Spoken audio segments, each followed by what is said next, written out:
كفلا أبايك وقتين من سميت كبهررا يا مدد أو بعنقرار يا كررا يا محمد ديما ترحان كفلا للتعلم كله من قال تعلم قلبتك كاسني تحسب تتحلم للتعلم كله من قال تعلم اقل عدقاسني تحسب تتحلم واللي قبيل من قابز تتعشم يتتهكي حقايل بقوى كرم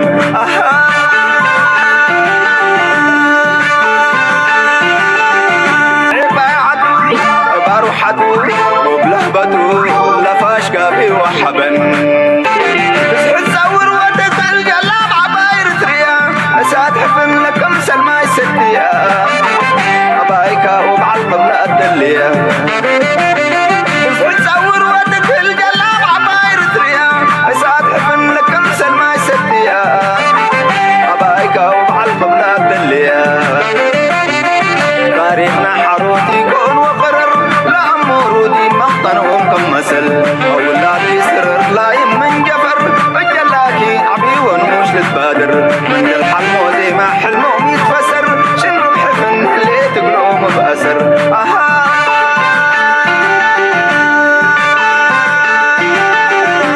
ريتريا مشاماتا اتقلبنا لتلم حادق واسر سلام تخطاتلتنا إذا channel كما يتخونوا تبوك تكونوا ناي ووترو تمنيتنا بحقنانيو لوم كم وترو أجد دسس تحستوتات هنا لكم متينا لنا كسب موداتنا ناي مدبنا مسانا كتصون عدما بخبر نعدمكم لوم تحستو صفي كون مهاري أجد داسي بزي قد سابيناي كورنانا على ملغا نعاخازتكم نعاخازد اللي حبريتا كلواي مغنياتو لنفس وقفنا كتسأل والنازغل والطباوي وعزوني علم بوليتيكاوي وعزوني علم كمون دبلوماسياون كال أكايدان كنفتنينا كم يرتراو دما لنفس وقف يرتراو زقدسيو كم كال زيغاني علم تكوين كاترين تلغاون إذا زماتر كتمهارلون كتفلتون زلا كانت تاتكنرينا لايك مقبار شير مقبار كومنت مقبار دقف مقبار سبسكرايب مقبار دما أقداسي كفال نايتي نقبرو سرح سلوزغوني حقوزنا بلكو مجمريا بزخن جمرينا let's go. The breaking news from Wall Street. Trading has been underway now for just about 30 minutes, and nervous investors, very nervous investors, are weighing in on President Trump's historic new global tariffs. The early assessment, deep concerns. Almost all goods entering the United States will face a new tax of at least 10%, and that means inflation-weary Americans will see even higher prices on virtually everything. كم نريد لنا دونالد ترامب مجمع العالم كلها بتعريف غيرك ازاي خليه نخلها خقات رايلو تمكع تبقيسلو قدامي وصيتنا تدما بملوتنا يو اس ماركت نابقيح قصو انقلقو يللو. Now this is a very important milestone in America which make America great again ماغا خبرايلو متيو بتاماغا كسب حج امريكاوين كري واي قالوا لالو. And by the way تناي تعريف صلوا كم زبلوا زلو بزحت كيلاتاتون اب لونج ترمي وصيت كلوا زغلبر نتارا زيغا بامريكا زلو اب منبابرو ابي الوتاوي سمبرات تقدف كم زغليو سلمتاي بمولوت نبرات دمت سوبر ماركتات ناي امريكا مدي وزل نبرات ناي امريكا تفريه نبرات ايكونن سلازي تعريف مالت منالبات مبزحتنا بهيوتنا دي سماعرنا يكن كون غلينا اونلاين نبرات مزغزا خاب حد 5 وتنبرت هذا حدا زي توساخي تعريف كتكفلوا له كايلو منغستي زسدل كاي ويون ابير ترا ماكينا غزي خاطو تغلغا زوها بكاب علي قرص بحالزي ابنت ابي اثيوبيا نير ترا كاب زغربا يفلطوني ابي اثيوبيا كن حدا سب كم زحبرني ماكينا كتزليخا لعل 100% لعل واقع اي قرص تخفل سلازي ماكينا متاو مالت ابي اثيوبيا ابزح تغرات افريقيا ازي كبيريو تزرغاتا مخاين سلازي ماله تعريف ما كل غزي از نغير زي كمصني دلني كتبل كلها تتقمليو نمنغس اتاوي تعريف المنغس اتاوي فدوم لو منغس كباتاو غبري بزع غنزب كركب خلي لك عدما انت يمزبلو تعريف والفيو نمنغس والفيز غبرلو مهنياتو منغستي حنت نغر غنزب كركم جمره كغدل ايدلني لك كمزي حشيش زلمديو that's why the taxes am لزي غاتا زلو قدم اي نبرن قسنا بلو نزخون يخون مخنياتي لهم تاكسي تو والفسل زحزوت منغسي كغدل ايكلني كوسخ مبر كغدل تراي فلتني سلازي حجن ريا زلنا دما دونالد ترامب فكيراتيلو قداماي وصيت ناي تعداغا ان تحت ገጹ خيدلو ني امريكا دماي قندتي سمبرات كون زخل كساب حجن ريا زلنا اكالوت علامات سمبرات يله مالت ايكونن ግብረ መልስናይ علامات بزربهم بسبمتناتهم ቻይና بفلاي ሓደ ኣገዳሲ ስጉምቲ ንዶናልድ ትራምፕ ኣብ ክሕሞ ዝኽእል ዝበለቶ ሃሪማላ ናበይ ገጹ ክኸይድ ድማ ክንሪኦ ኢና ንቐፅል ግን ኣብዚ እዚ ዓብ ትምህርቲ ዘለዎ ነጥቢ እዩ ትዕቢት ናይ ኣሜሪካ ብግልፂ ክንሪኦ ክንፍትን ኢና ናይ ኣሜሪካ ክብል ከሎ ናይ ዶናልድ ትራምፕን ምሕደራናቱን ትዕቢት ኣብ ልዕሊ ዓለም ዘሎ ኣብ ልዕሊ ኤውሮፓ ኣብ ልዕሊ ቻይና ኣብ ልዕሊ ዓለም ዘሎ ክትርእይዎ ኢኹም እንታይ ከም ዝመስል And that adds to the deepening concerns among economists that the U.S. and indeed much of the world may be on a collision course with a recession. Let's begin this hour with CNN business and politics correspondent Vanessa Yurkevich. She's in New York now. The Dow, the NASDAQ, and the S 3%. Retail stocks in particular really selling off. Nike, Adidas, Lululemon. These are companies that source a lot of their goods from abroad, countries that are now under higher tariffs. ሕጂ እንታይ ኢና ንርኢ ዘለና ብዙሓት ካምፓኒታት ናይ ኣሜሪካ ብርክናተን ንታሕቲ ገፁ ክወርድ ጀሚሩ ኣሎ ኣብ ስቶክ ማርኬት ኢንቨስት ጌርኩም ዘለኹም ኣገይን ኖ ታይም ቱ ፓኒክ stay there hold እዮም ዝበሃል it doesn't matter ብፍላይ ብናተይ መንገዲ ዝኸድኩም እንታይ ዓይነት ኩነታት የጋጥም ኣሎ stay on course ተጠበሉ መጀመርያ ኣይኮነን ታሪፍ ከጋጥማ ብዓለም ዶናልድ ትራምፕ ኣብ 2016 ገይሩ ነይሩ ድሕሪኡ ንሓፂር ግዜ ወላቕ ዘላቕ ክብል እዩ ወይ ንሱ ፍርዩ ወይ ንሱ ተሳዒሩ ለውጢ ክመፅእ እቲ ማርኬት ድማ ክምለስ እዩ ማርኬት ኦልዌይስ ዊንስ ምናልባት ፖሊሲ ናቱ ንክንደይ ክቕፅል እዩ ብዘየገድስ ዓቕሊ ግበር ሕጂ ንሱ ንግደፎ ድሮ እቲ ንሪኦ ዘለና እቶም ዓበይቲ ቤንችማርክስ ወይ ከዓ መርኣይ ናይ ስቶክ ማርኬት ዝበሃሎ ዳው ጆንስ ድዩ ወላ S&P 500 ድዩ ናስዳክ ድዩ ብምሎም ንታሕቲ ገጾም ክኸዱ ኢና ንርኢ ዘለና ውፅኢት ናቱ ድማ ኩሉ ግዜ እቲ ቴክኖሎጂ ሴክተር እቲ ዝለዓለ ዝህሰይ እቲ ናስዳክ ዝበሃል ማለት እዩ 4.56 ወሪዱ ኣሎ ብፍላይ ድማ ኣብዚ መን ክህሰዩ እቶም ናይ ቴክኖሎጂ ካምፓኒ ዘይኮኑ ከም በዓል ናይኪ ኣዲዳስ ገለመለ ዝበሃሉ እዞም ካምፓኒታት ኣብ ኤስያ ኣፍርዮም ንብረቶም ኣብ ኤውሮጳ ዝሸጡ ኣብ ኣሜሪካ ዝሸጡ ዝነበሩ ብፍላይ ከም በዓል ቪየትናም ስሪላንካ ባንግላዴሽ ዝኣመሰላተን ብሕሱር ጉልበት ዝስራሓለን ዝነበረ እሳተን ስለተሃረማ እዘን ካምፓኒታት እዚኣተን ድማ ሃንደበት ሕጂ ኣብ ኣሜሪካ ፋብሪካታት ክገብራ ስለዘይክእላ መናብሮ እተን ካምፓኒታት ብርክናተን ዝያዳ ክህሰይ ይረአ ኣሎ ብኻልእ ኣዘራርባ እዚአን ካምፓኒታት እዚኣተን ናይ ኣሜሪካን ናይ ኤውሮጳን እየን ስለዚ ብኻልእ ናብ ሃገራት ክንሰግር ከለና ሶፋር ብተገይሩ ዘሎ ታሪፍ ዝተሃሪሞም ዘሎምን እዮም ዩሮፒያን ዩኒዮን 20% 10% ተሃሪሙ ኣሎ ጃፓን 24% ሳውስ ኮሪያ 26% ቻይና 34 እዚ ጅቲ ናይ መጀመርያ እምበር እቲ ድምር ናቱ ኪንዊ ዝኸይድ ኣብ ቪየትናም ድማ 46% እዚኣቶም እቶም ኣብዚ ረሲፕሮካል ታሪፍ ብምባል ዶናልድ ትራምፕ ዘፅድቖም ሕግታት እዮም ስለዚ ብጀካ ቻይና እቶም ካልኦት ኩሎም ብኣፎም እዮም ዛረቡ ዘለዉ ቻይና ግን ስጉም ተወሲዳ ኣላ ክንሪኦ ኢና And then, of course, those businesses' profits. But let's just reset. What do we know right now? We know that there are auto tariffs in effect right now. But coming on Saturday is that 10% universal tariff on Wednesday, higher tariffs on about 60 countries, tariffs on auto parts, foreign auto parts on May 3rd, and then maybe coming additional tariffs on lumber, semiconductors, and I'll add copper there as well. And as you mentioned, Wolf, there is ካልእ ተወሳኺ ኩሉ ዓይነት ታሪፍ እዩ ዝገብር ዘሎ ዶናልድ ትራምፕ ብፍላይ እታ ናይ እዛ ናይ ረሲፕሮካል ታሪፍ ብኸመይ ካልኩሌት ገይርዋ ዝብል ሓንቲ ዓባይ ኣዛራቢት ኣርእሳላ እስከዚያ ስምዕዋ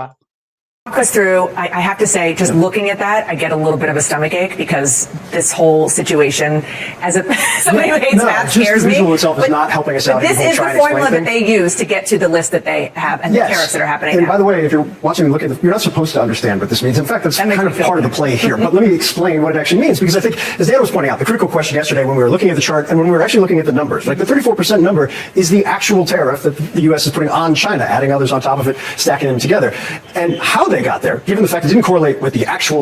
tariff that the U.S. is putting, as Dan was pointing out, the critical ሕጂ እንታይ ኢና ንርኢ ዘለና ኣብዚ እቲ ፎርሙላ ብኸመይ ኣብዚ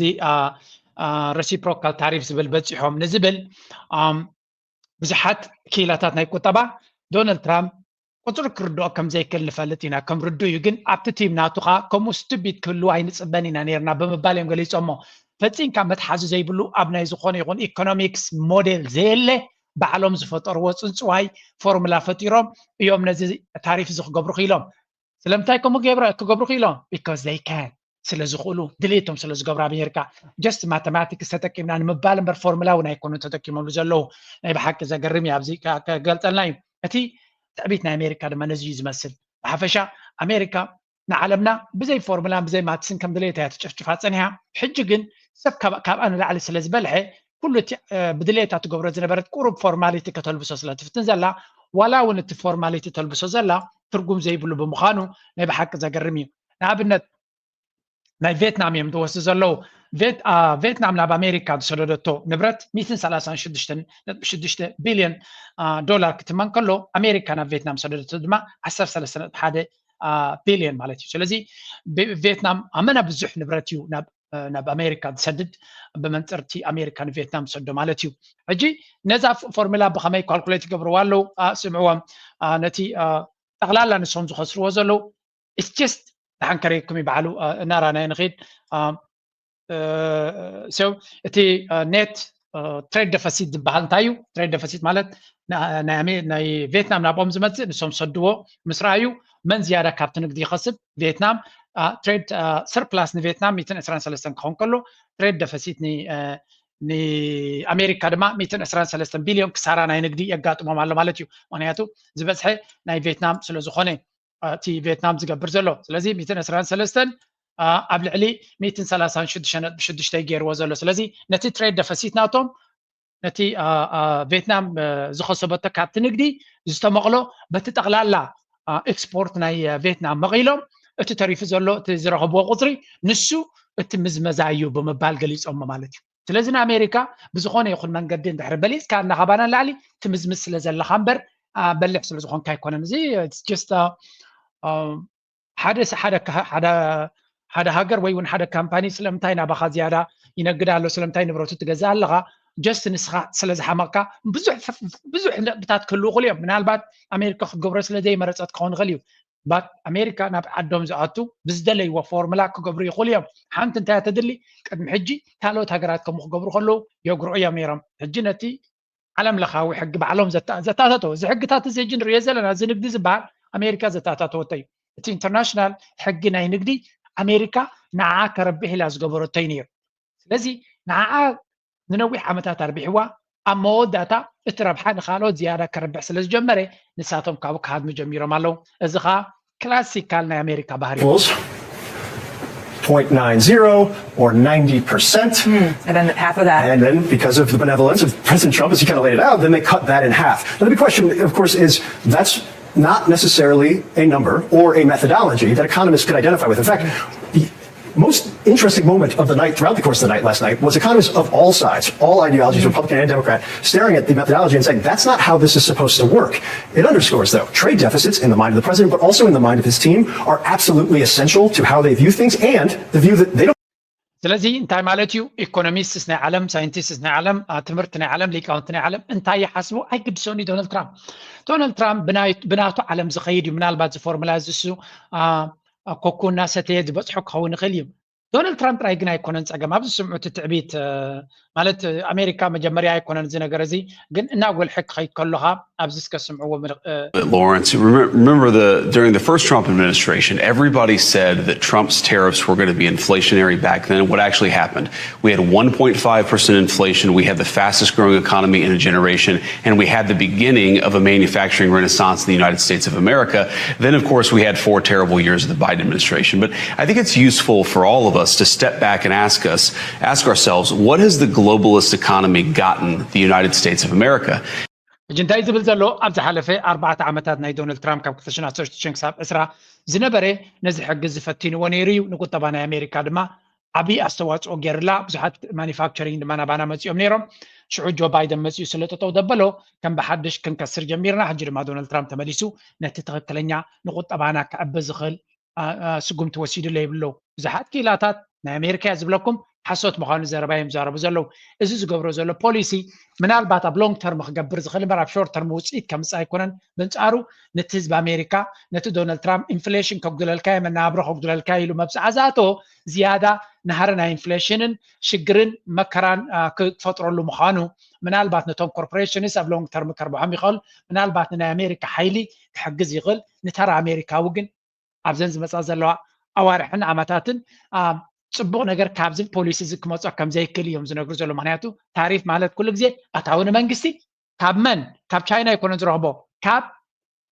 ዜጋታት ናይ ኣሜሪካ እዩ ዝረኽቦ ምክንያቱ ብ10 ቅርሺ ዝግዛእ ዝነበረ ንብረት ብሰንኪ ታሪፍ 15 ቅርሺ ተኮይኑ እቲ 5 ቅርሺ ተወሲኻ ዘላ ኣሜሪካዊ ኣብ ድኳን ከይዱ ይኸፍላ እቲ 5 ቅርሺ ግን ንመንግስቲ ኣሜሪካ ኣታዊ ትኸውን ስለዚ ኣታዊ ነዚ ገንዘብ ሒዙ እንታይ ክገብሮ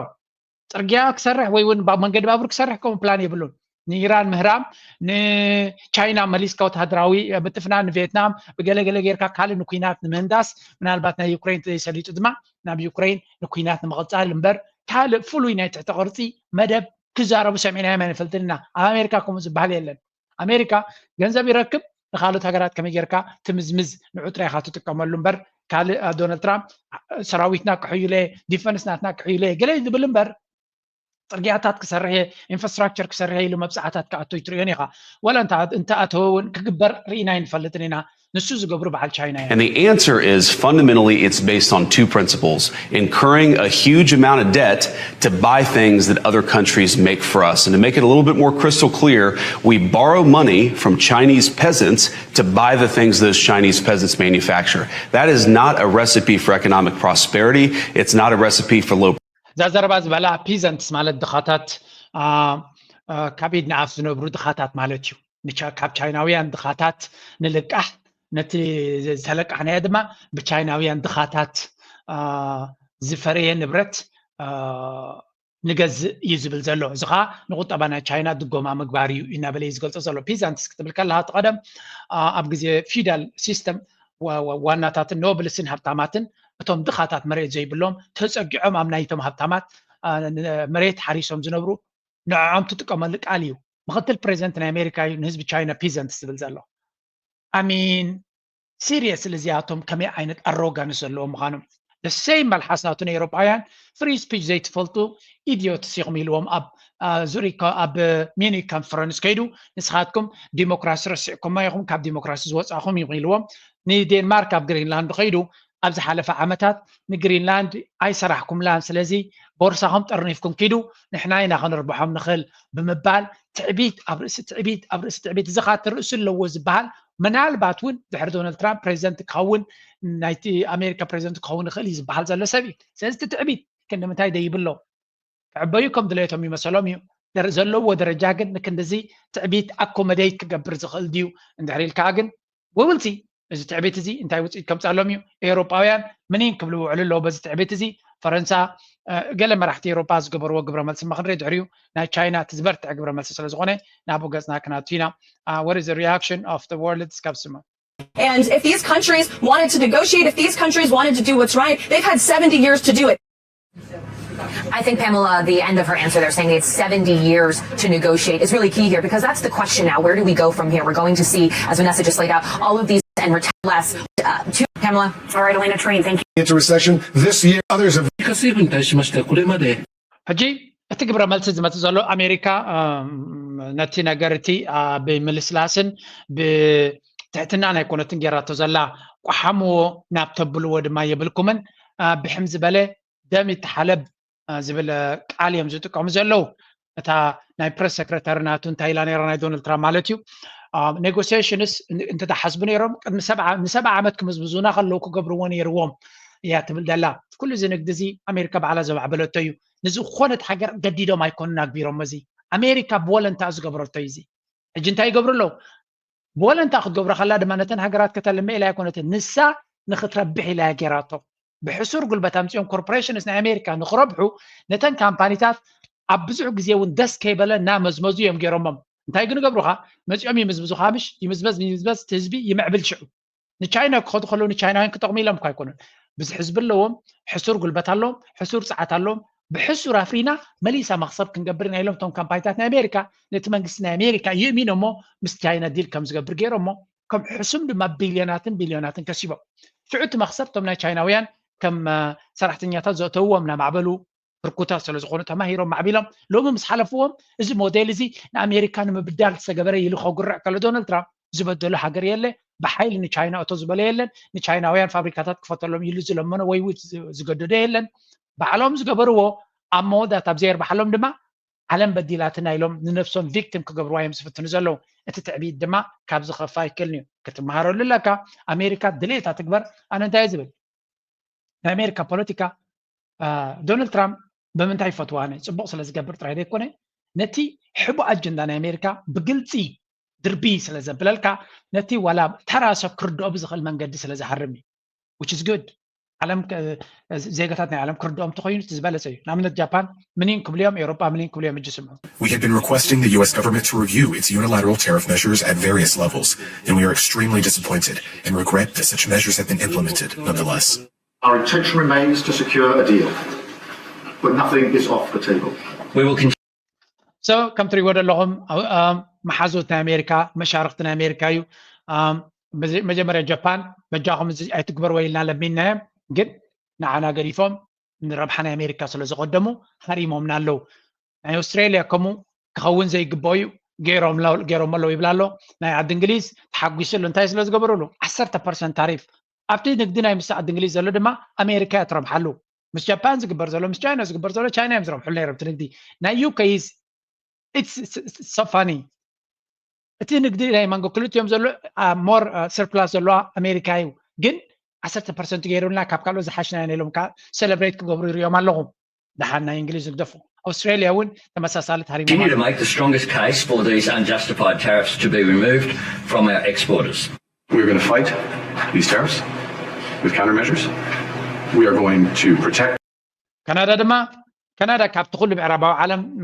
ካብኡ ናብኡ ሕይል ዝበለ ድምፂ ትጥቀም ዘላ ሃገር ክንብላ ንኽእል ኢና ካናዳን ኤውሮፓን እምበረቶም ካልኦት እንግሊዝ ኢልካ ኣውስትራልያ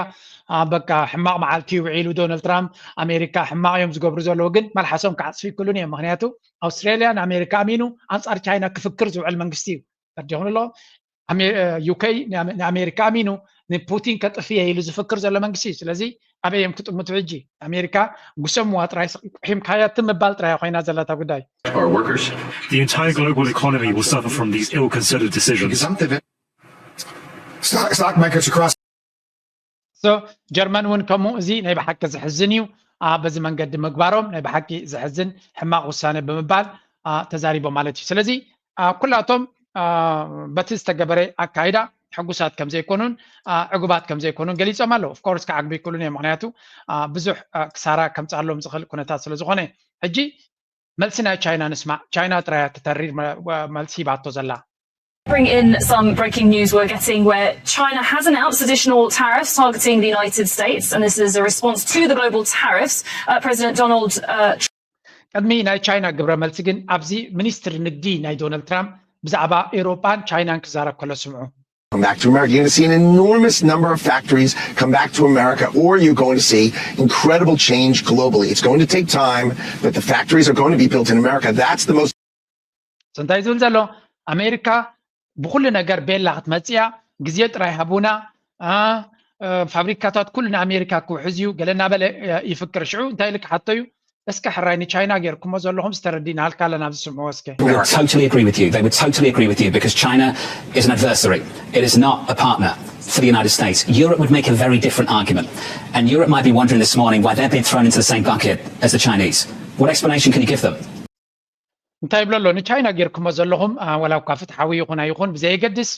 ሰብ ክርዳኣልካ ይኽእል እዩ ማለት ኢትስ ኦኬ ክብላካ ይኽእል እዩ ማለት ተወዳደሪትካ ተወዳደሪትካ ከተውድቕ ትፍትኖ ዘለካ ድማ ድሓን ጌጋ እንዲሁ ግን ሸለል ምተባሃለ ኤውሮፓ ግን መሓዙትካዮም መሻርክትካዮም ናይ ኤውሮፓ ውጥቀት ድማ ንኣሜሪካን ውጥቀት እዩ ምክንያት ኣገዳሲ ዕዳጋ ናቶም ስለ ዝኾነ ስለምንታይ ኣብ ልዕሊ ኤውሮፓ ጌርኩም ኣለኹም ብኸመይ ንኤውሮፓውያን ከተእምንዎም ትኽእሉ እናበለ እዩ ዝሓቶ ዘሎ Of course, እንታይ ክምልስ ይጅ Why they're being thrown into the same bucket as the Chinese? What explanation can you give them? Europe does not treat our products fairly. They do not treat our companies fairly. They treat themselves incredibly well to the detriment of the United States of America, right? It is time for them to treat us fairly. And that is the point. It's not free and fair trade. Their tariffs are higher. Their non-tariff trade barriers are incredible. Like, I'd ask you, why don't they take our beef? Why don't they take our agricultural products? Why? Because they don't want them. እንታይ ዝብል ዘሎ እዚ ሚኒስትር ንግዲ ናይ ኮመርስ ሰክረተሪ ናይ ዶናልድ ትራምፕ እዩ ኤውሮፓ ስለምንታይ ቻይና ስሕራይ መወዳድርትኩም እያ ትበሃል ኤውሮፓ ከም ዝበሎ ኤውሮፓ እውን ፌር ኣይኮኑን ምሳና ይምዝምዙና እዮም ነይሮም ስለምንታይ ናትና ስጋ ናትና ቢፍ ደይወስዱ ናትና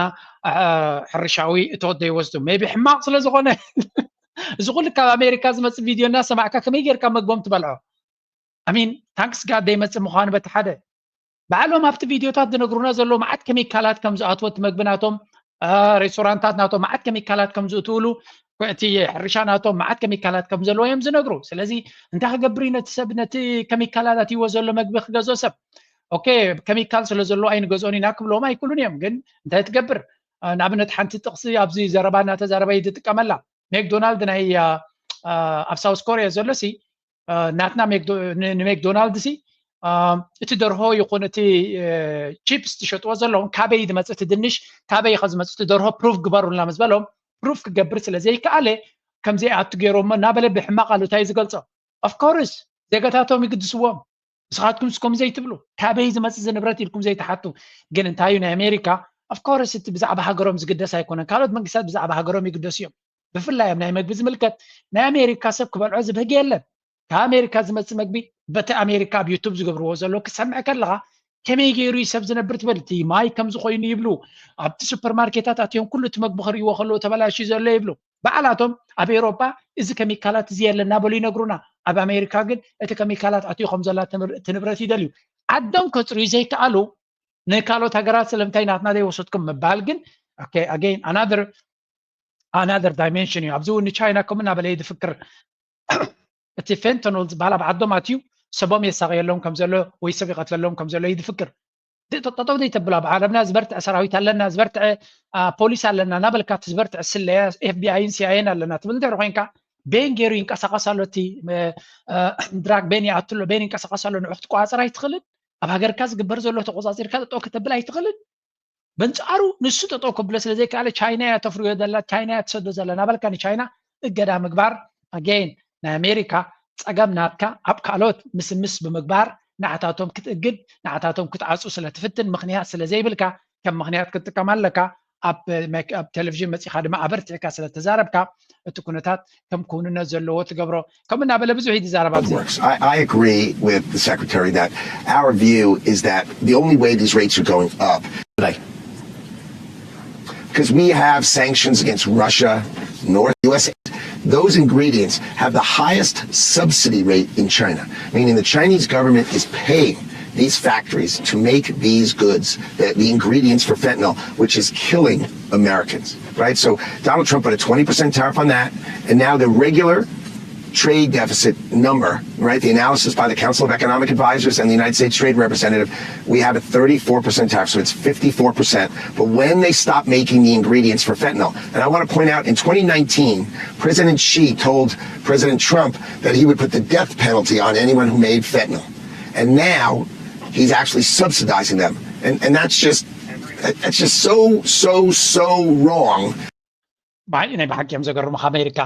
Why don't you protect your own citizens? ህዝብኻ በዓልካ ዘይትምህሮም ዘይተንቅሖም ስለምንታይ ዘይትከላኸሎም እወ ብዶብካ ዝመፅእ ነገር ክትቆፃፀር ክትክል ኣለካ ብዶብካ ንዝመፅእ ክትቆፃፀር ዘይምኽኣልካ ናትካ ስንፍና ክነሱ ቻይና እዮም ደፍርይዎ ዘለዉ ቻይና ካይኮኑን ዘምፅዎ ዘሎ ሜክሲኮ ይድእትዎ ዘሎ ግን መበገሲ ናቱ ካብ ቻይና እዩ ፀገምካ በዓልካ ኣብ ሃገርካ ስኻ ክትቆፃፀሮ ዝግባእካ ሽጋራ ኣበይ ይፈሩላ ይትብልኒ ኢኻ ኤርትራ ዘይትደልየቶ ኮይና ኣብ ኤርፖርት ሃዲ ብመሬትካ እትኸለጥጦ ከተብለ ክትክል ኣለዋ እንድሕሪ ንዑት ነቲ ሕጊ ናይ ኤርትራ ጥሒሱ ዝኸይተሎ ደባ ክትቅርሱም ኣለዋ ብሕጊ ገይራ ማለት እዩ እዚ እቲ ዓለም ለኻዊ ሕጊ ኣሜሪካ ግን ዓለም ለኻዊ ሕጊ ምልከቶም እዩ ኣብ ውሽጢ ዓዶም ዘሎ እቲ ሓሸሽ እውን እኮ እቲ መንግስቲ ዘንቀሳቅሶ ኣብ ምስቲ መንግስቲ ዘለዉ እምበር ካብ መንግስቲ ወፃኦም ክኾኑ ይክእሉን እዮም ፀገሞም ክፈትሑ ስለዘይክእሉ ነቲ ፀገሞም ኣብ ካልኦት ሃገራት ብምግባር ነቶም ሃገራት ክእግዱ ይመርፁ ምክንያቱ ሕጂ እዚ ንቻይና ዝበልዎ እስከ ንመለስ ኣብዚ In some breaking news we're getting where China has announced additional tariffs targeting the United States, and this is a response to the global tariffs. President Donald Trump announced that on Wednesday, and Beijing is now saying it will impose tariffs of 34% on all US goods. So that's some breaking news there, and that the measures will come into effect on April 10. That's in less than a week. Now Trump raised tariffs on China to 54%. Let's now bring in Katerina Yu, who's live for us on the phone from Beijing. Katrina, not really surprising. كم نريد لنا China دما retaliation ناتا جميرة قبل ملس مالتيو كالوت هجرات كلهم بعثن ترعرق بلا خلوا China نزنا جرز كمت سمخاننا واحتداليهم الخمسة لو بزي خاطري public holidays اللي China جن تمنجسي انت عينت قبل ملس كم زخانة قدم تدالي خمسة نبرن قبلت أثرت وربعة الجمر دما 34% تعريف أب كل نبرد كاب China ካብ ኣሜሪካ ንዝመጽእ ንኩሉ ንብረት ክሃርም ዝኽእል 34 ድማ ኤግዛክትሊ ታሬት ምስ መን እያ ትወዳደር ምስታ ናይ ረሲፕሮካል ታሪፍ ኢሉ ዝገበራ 34 ኢሉ ነይሩ 34 ድማ ንሶም ይህብዎ ኣለዉ ማለት እዩ እዚ ሲግናል እዚ ኦልሬዲ ነቲ ማርኬት እቲ ዝሓለፈ ድወድራናዮ ቅድሚት ካብኡ ዝገደደ ክኸውን ከም ዝኽእል እዩ ዝገብሮ ምክንያቱ ናይ ኣሜሪካ ጥራይ ኣናውንስመንት ዓለም መልሲ ሂቡን እዮም ዝብል ካልኩሌሽን ስለ ዝነበሮም እዮም እንተኾነ ግብረ መልሲ ናይ ዓለም ነቲ ዘሎ ኩነታት መሊሱ እዩ ዘብእሶ ስለዚ ቻይና is here to defend its interests ቻይና ሱቕ ኢላ ንኣሜሪካ ዓንዳር ኣካይዳነቶም ንዶናልድ ትራምፕ ሱቕ ምባል ድማ ሓደገኛ እዩ ስለምንታይ ዶናልድ ትራምፕ ብትክክል ቡሊ እዩ ናይ ቡሊ ባህሪ ዘለዎ ሰብ እዩ ንካናዳ ዝገብራ ዘሎ ንግሪንላንድ ንዴንማርክ ዝገብሮም ዘሎ ንፓናማ ዝገብሮ ዘሎ ታሪካ ዶናልድ ትራምፕ ናይ ቡሊ ባህሪ ዘለዎ እዩ ንኢራን ክገብሮ ዝፍትን ዘሎ ስለዚ ንቡሊ ምስ ሃረመካ ሱቕ ኢልካ ምኻድ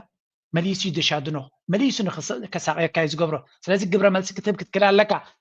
ግብረ መልሲ ማለት ድማ ኣብ ታሪፍ ተተሓሒዝካ ንታሕቲ ገፅካ እዩ ተተሓሒዞም ንታሕቲ እዮም ክኸዱ ኩሎም ኣብ ታሪፍ ዝስዕር የለን መን እዩ ዝህሳብ ክልትዩ ኣብ ቻይና ዘሎ ዜጋን ኣብ ኣሜሪካ ዘሎ ዜጋን እዩ ዝህሰብ መንግስታት ገንዘብ ሒዞም ክተርፉ እዮም እቲ ብመንግስቱ ዝሓስብ መንግስቲ ብህዝቢ ዝሓስብ መንግስቲ ድማ ሕማቕ ይስምዖ ዶናልድ ትራምፕ ናይታ ገንዘብ ክረኽባ ዝኽእል ቢልዮናት ጥራይ ዝረኣዮ ዘሎ እምበር ነቲ ህዝቢ ኣብ ሱፐርማርኬት ዘሎ እንታይ ክኸውን እዩ ዝሓሰበሉ ይመስልኒ ብምሉእ እቲ ታሪፍ ዝብሎ ዘሎ ንኣሜሪካውያን ይካሲ ኣሜሪካውያን እዮም ክኸፍልዎ ፍሉጥ እዚ ታሪፍ ንዓና ፅቡቅ እዩ ክብል ከሎ ኣሜሪካውያን እዮም ክኸፍልዎ ሕጂ እንታይ እዩ ኣሜሪካውያን ነቲ ንብረት ምግዛእ ክገድፍዎ ክእሉ እዮም ሓደ ግዴታ እንተዘይኮይኑ እቲ ንብረት መድሃኒት ተዘይኮይኑ ወይ ካልእ ተዘይኮይኑ ክትገድፎ ትኽእል ኢኻ ንብረት ዋጋ ምስ ወሰኸ ክትገድፎ ዘይትኽእል ነገር ተኮይኑ ግን ዝያዳ ክትከፍል ኢኻ እቲ ዝያዳ ትኸፍሎ ድማ ንኣሜሪካ ንመንግስቲ ኣሜሪካ ትቦ ብኡ ገይሩ ቦምባታትን ሚሳይላትን ከፍሪ ካልእ ቁም ነገር ክገብር ኣሜሪካ ይራነ China would slap additional tariffs there. Not surprising, but we weren't expecting a response so quickly. Previously, China waited until the US's own tariffs were already put into effect before responding with their own actions. What we've had here, just about 2 days after the news that the Trump administration would be adding an extra 34% on Chinese goods coming into the US, we've had this response. And also, it's also a public holiday here in China, so all the government offices are closed. ሓንቲ ቻርት ወፅያ ነራ እንታይ እቲ ግብረ መልሲ ቻይና ጌራቶ ዘላ ድሮ 34% ታሪፍ ኣብ ኩሉ ንብረት ካብ ቻይና ዝመጽእ ካብ ኣሜሪካ ናብ ቻይና ንዝመጽእ ብምሉእ ናይ ቢልዮናት ንብረት ማለት እዩ 34% ማለት እዩ ካልኣይ እዚ ሕጂ ናይ ቻይና እቲ ዝኸበደ ዝገብሮ እንታይ ፈልክም ኣለኹ ናይ ቻይና ታሪፍ እቲ ዝኸበደ ዝገብሮ ሓረስቶት ናይ ኣሜሪካ እዮም ክስሕንዋ ኣብዚ ምክንያቱ ብዙሕ ሕርሻዊ እቶት ካብቶም ሓረስቶት ዝመጽእ እዩ ናብ ኣሜሪካ ንቻይና ተሰዶ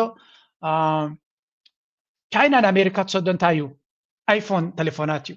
ሓደ ካብኡ ምክንያቱ ዝበፅሐ ኣይፎናት ተስላ መኻይን ኣብ ቻይና እየን ዝፈርያ ስለዚ ሜድ ኢን ቻይና ዝብል ስለ ዘለዎን እቲ ዋጋ በን ይክውስኽ ኣይፎን ዝገዝእ ዝነበረ ታሪፍ ስለተወስኾ ክገድፎ ይክእልኒ እዩ ኣዲክትድ ስለ ዝኾነ ብሲስተም ዝተታሓዘ ስለ ዝኾነ ስለዚ ዋላ እውን እቲ ታሪፍ ተተወሲኹ ሰብ ክገዝእ እዩ ተንዲኦም ኣለዎም እቲ ካብ ቻይና ዝመፅእ ንብረት ሃይቴክ ንብረት ወይ ማሽናት ተኮይኑ ዘድልየካ ስለ ዝኾነ ክትገዝኦ ኢኻ ሕርሻዊ ነገር ግን ኣብ ካልኦት ሃገራት ካ ስለ ዘሎ ታሪፍ ዘይብሉ 34% ንኣብነት ኣብ ናይ ሶያ ቢንስ ወይ እውን ገለታት ተነይሩ 34% ዋጋ ተወሲኹ ሰብ ክገዝኦ ኣይኮነ እቲ ናይ ኣሜሪካ እቶም ሓረስቶት ከኣበዮም ክሸጥዎ መብዛሕትኡ ሕርሻዊ እቶት ዕዳጋ ተወዳዳሪ ይኮነን ማለት ኣብዚ እንተደሸጥካ ኣብዚ ክሸጦ ክእልየ ክትብል ትኽእል ኣይኮነን ስለዚ ኣብቲ ሕርሻ ከጋጥም ዝኽእል ክሳራ መዓት እዩ ክኸውን ስለዚ ሓረስቶት ክስዕንዋ እዮም ከምኡ ድማ ቻይና ኣድስ 16 ናይ ኣሜሪካ ካምፓኒታት ምስ ናሽናል ሴኩሪቲ ፀገም ስለ ዘለወን ኣብቲ ናቶም ብላክ ሊስቲንግ ሲስተምስ ኢትዮመን ኣለዉ ኤክስፖርት ኮንትሮል ዝበሃል ስለዚ ናብአን ዝኸይድ ነገር ኮንትሮል ክግበረሉ እዩ ቻይና ሰስፐንድስ ኢምፖርት ኳሊፊኬሽንስ ኦፍ 6 US firms ካልኦት 6 ካምፓኒታት ድማ ናብ ቻይና ንብረተን ንኸይሰዳዕ ጠጠው የብልወን ኣለዉ again ናይ ቻይና ዕዳጋ ክትክልከል ማለት ካምፓኒ ንዓብ ካምፓኒ ናይ ዓለም ብጎረሮኻ ትሕናቕ ኣለኻ ማለት እዩ we are talking about 1.4 billion ህዝቢ ተርዲምሎም ስለዚ ናብ ቻይና ዝኣቱ ንብረት ክትክልከል ከለኻ ከቢድ እዩ ዕዳጋ ናይ ቻይና ክትክልከል ከለኻ ከቢድ እዩ ክኸውን ምስ ግዜ